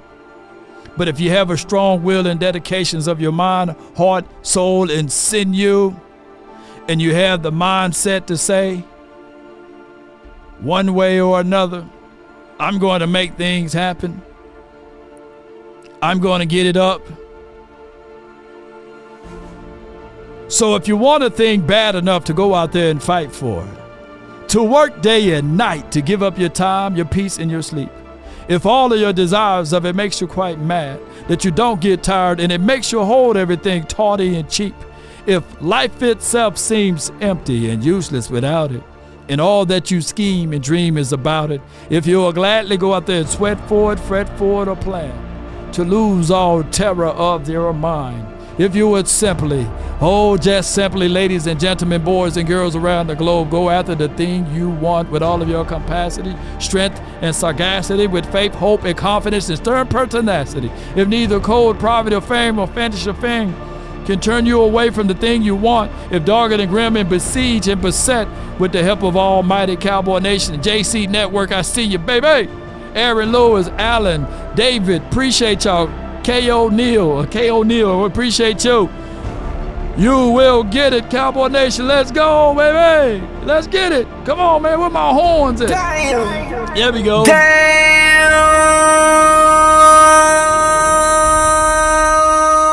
Whoa. Give me my theme music. Shout out to you. Yeah. Come on. Hey, shout out to James Slater too. All right, and let's get on up out of here. Yeah, I just wanna run it up. Kind of check or something. Kelvin says, got a shout out to my mom. Heavenly birthday today, DC for life. Man, shout out to her. I heard that your mom and my mom, they playing dominoes right now. They chilling. They chilling, man. Appreciate y'all. They making some moves for us though, man. They may not be helping us win these games in the future of Super Bowl, but they making moves for us though, man. They helping us out. They blocking some unwarranted hate that's coming our way, right? They standing in the gap, working from the heavens. That's how I look at it. Shout out to B-Bird. Who with law? Put law in the chat if you with law. About loyalty, baby. Shout out to you. Verde. T Jack, what's good? Come on.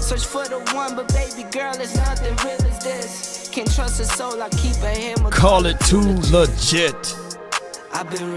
Shout out to Nancy on the Kick app.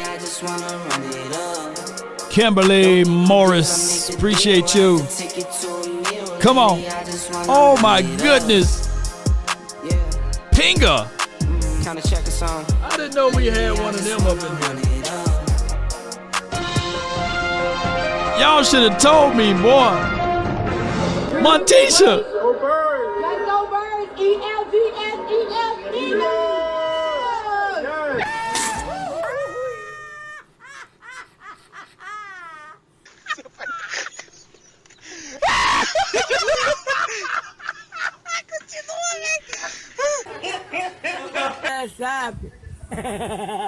We answered, I talked stuff, I thought we had it, but it goes to show you who's a better team, and I'm sticking Cowboys.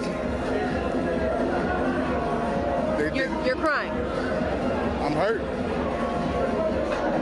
I love my Eagles. I don't believe it. You gonna flap the hat one more time for the Eagles for the hard fight they did? Let's go Birds, fly Eagles, fly. Still Super Bowl champion. Appreciate y'all, man, as we land this plane, man. Appreciate everybody for tuning in. I didn't get a chance to make a thumbnail for this, I believe. That's why I got this up here. But we landed the plane. Hopefully we can get some good guys in this draft, man, and get things going. RIP to your mom as well, David. You know, she passed away in 2016. Get one more, man. Shoot, we'll have a full spade table, man.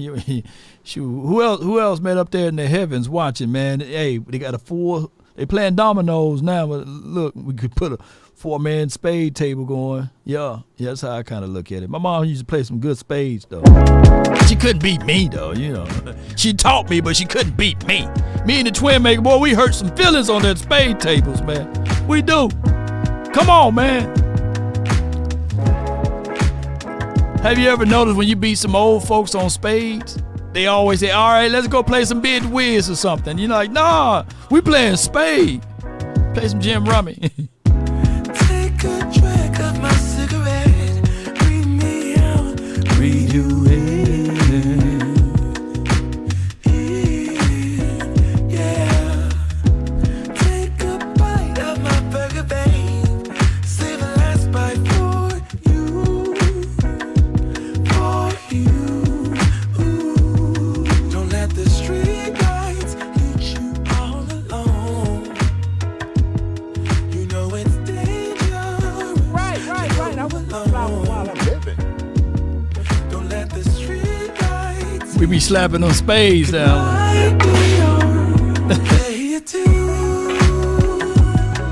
I'll follow wherever you go. So when you go Big Will now, do you have to say pause like, hey, Big Will, Big Willie? No, did it? Do you have to say that now? Or you just say, hey, man, I just ran Big Will on him? 7 years of perfect love, 7 more and another one, and another one.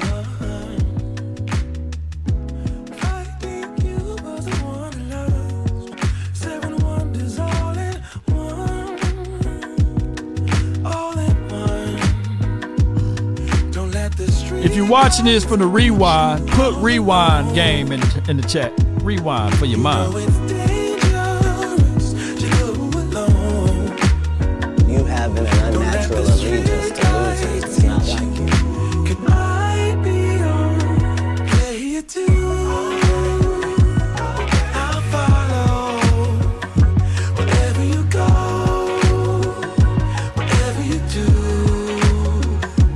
Play it too.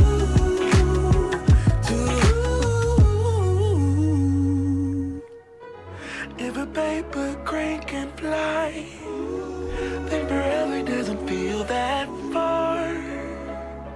So far, so far. If a paper crane can fly, then forever doesn't feel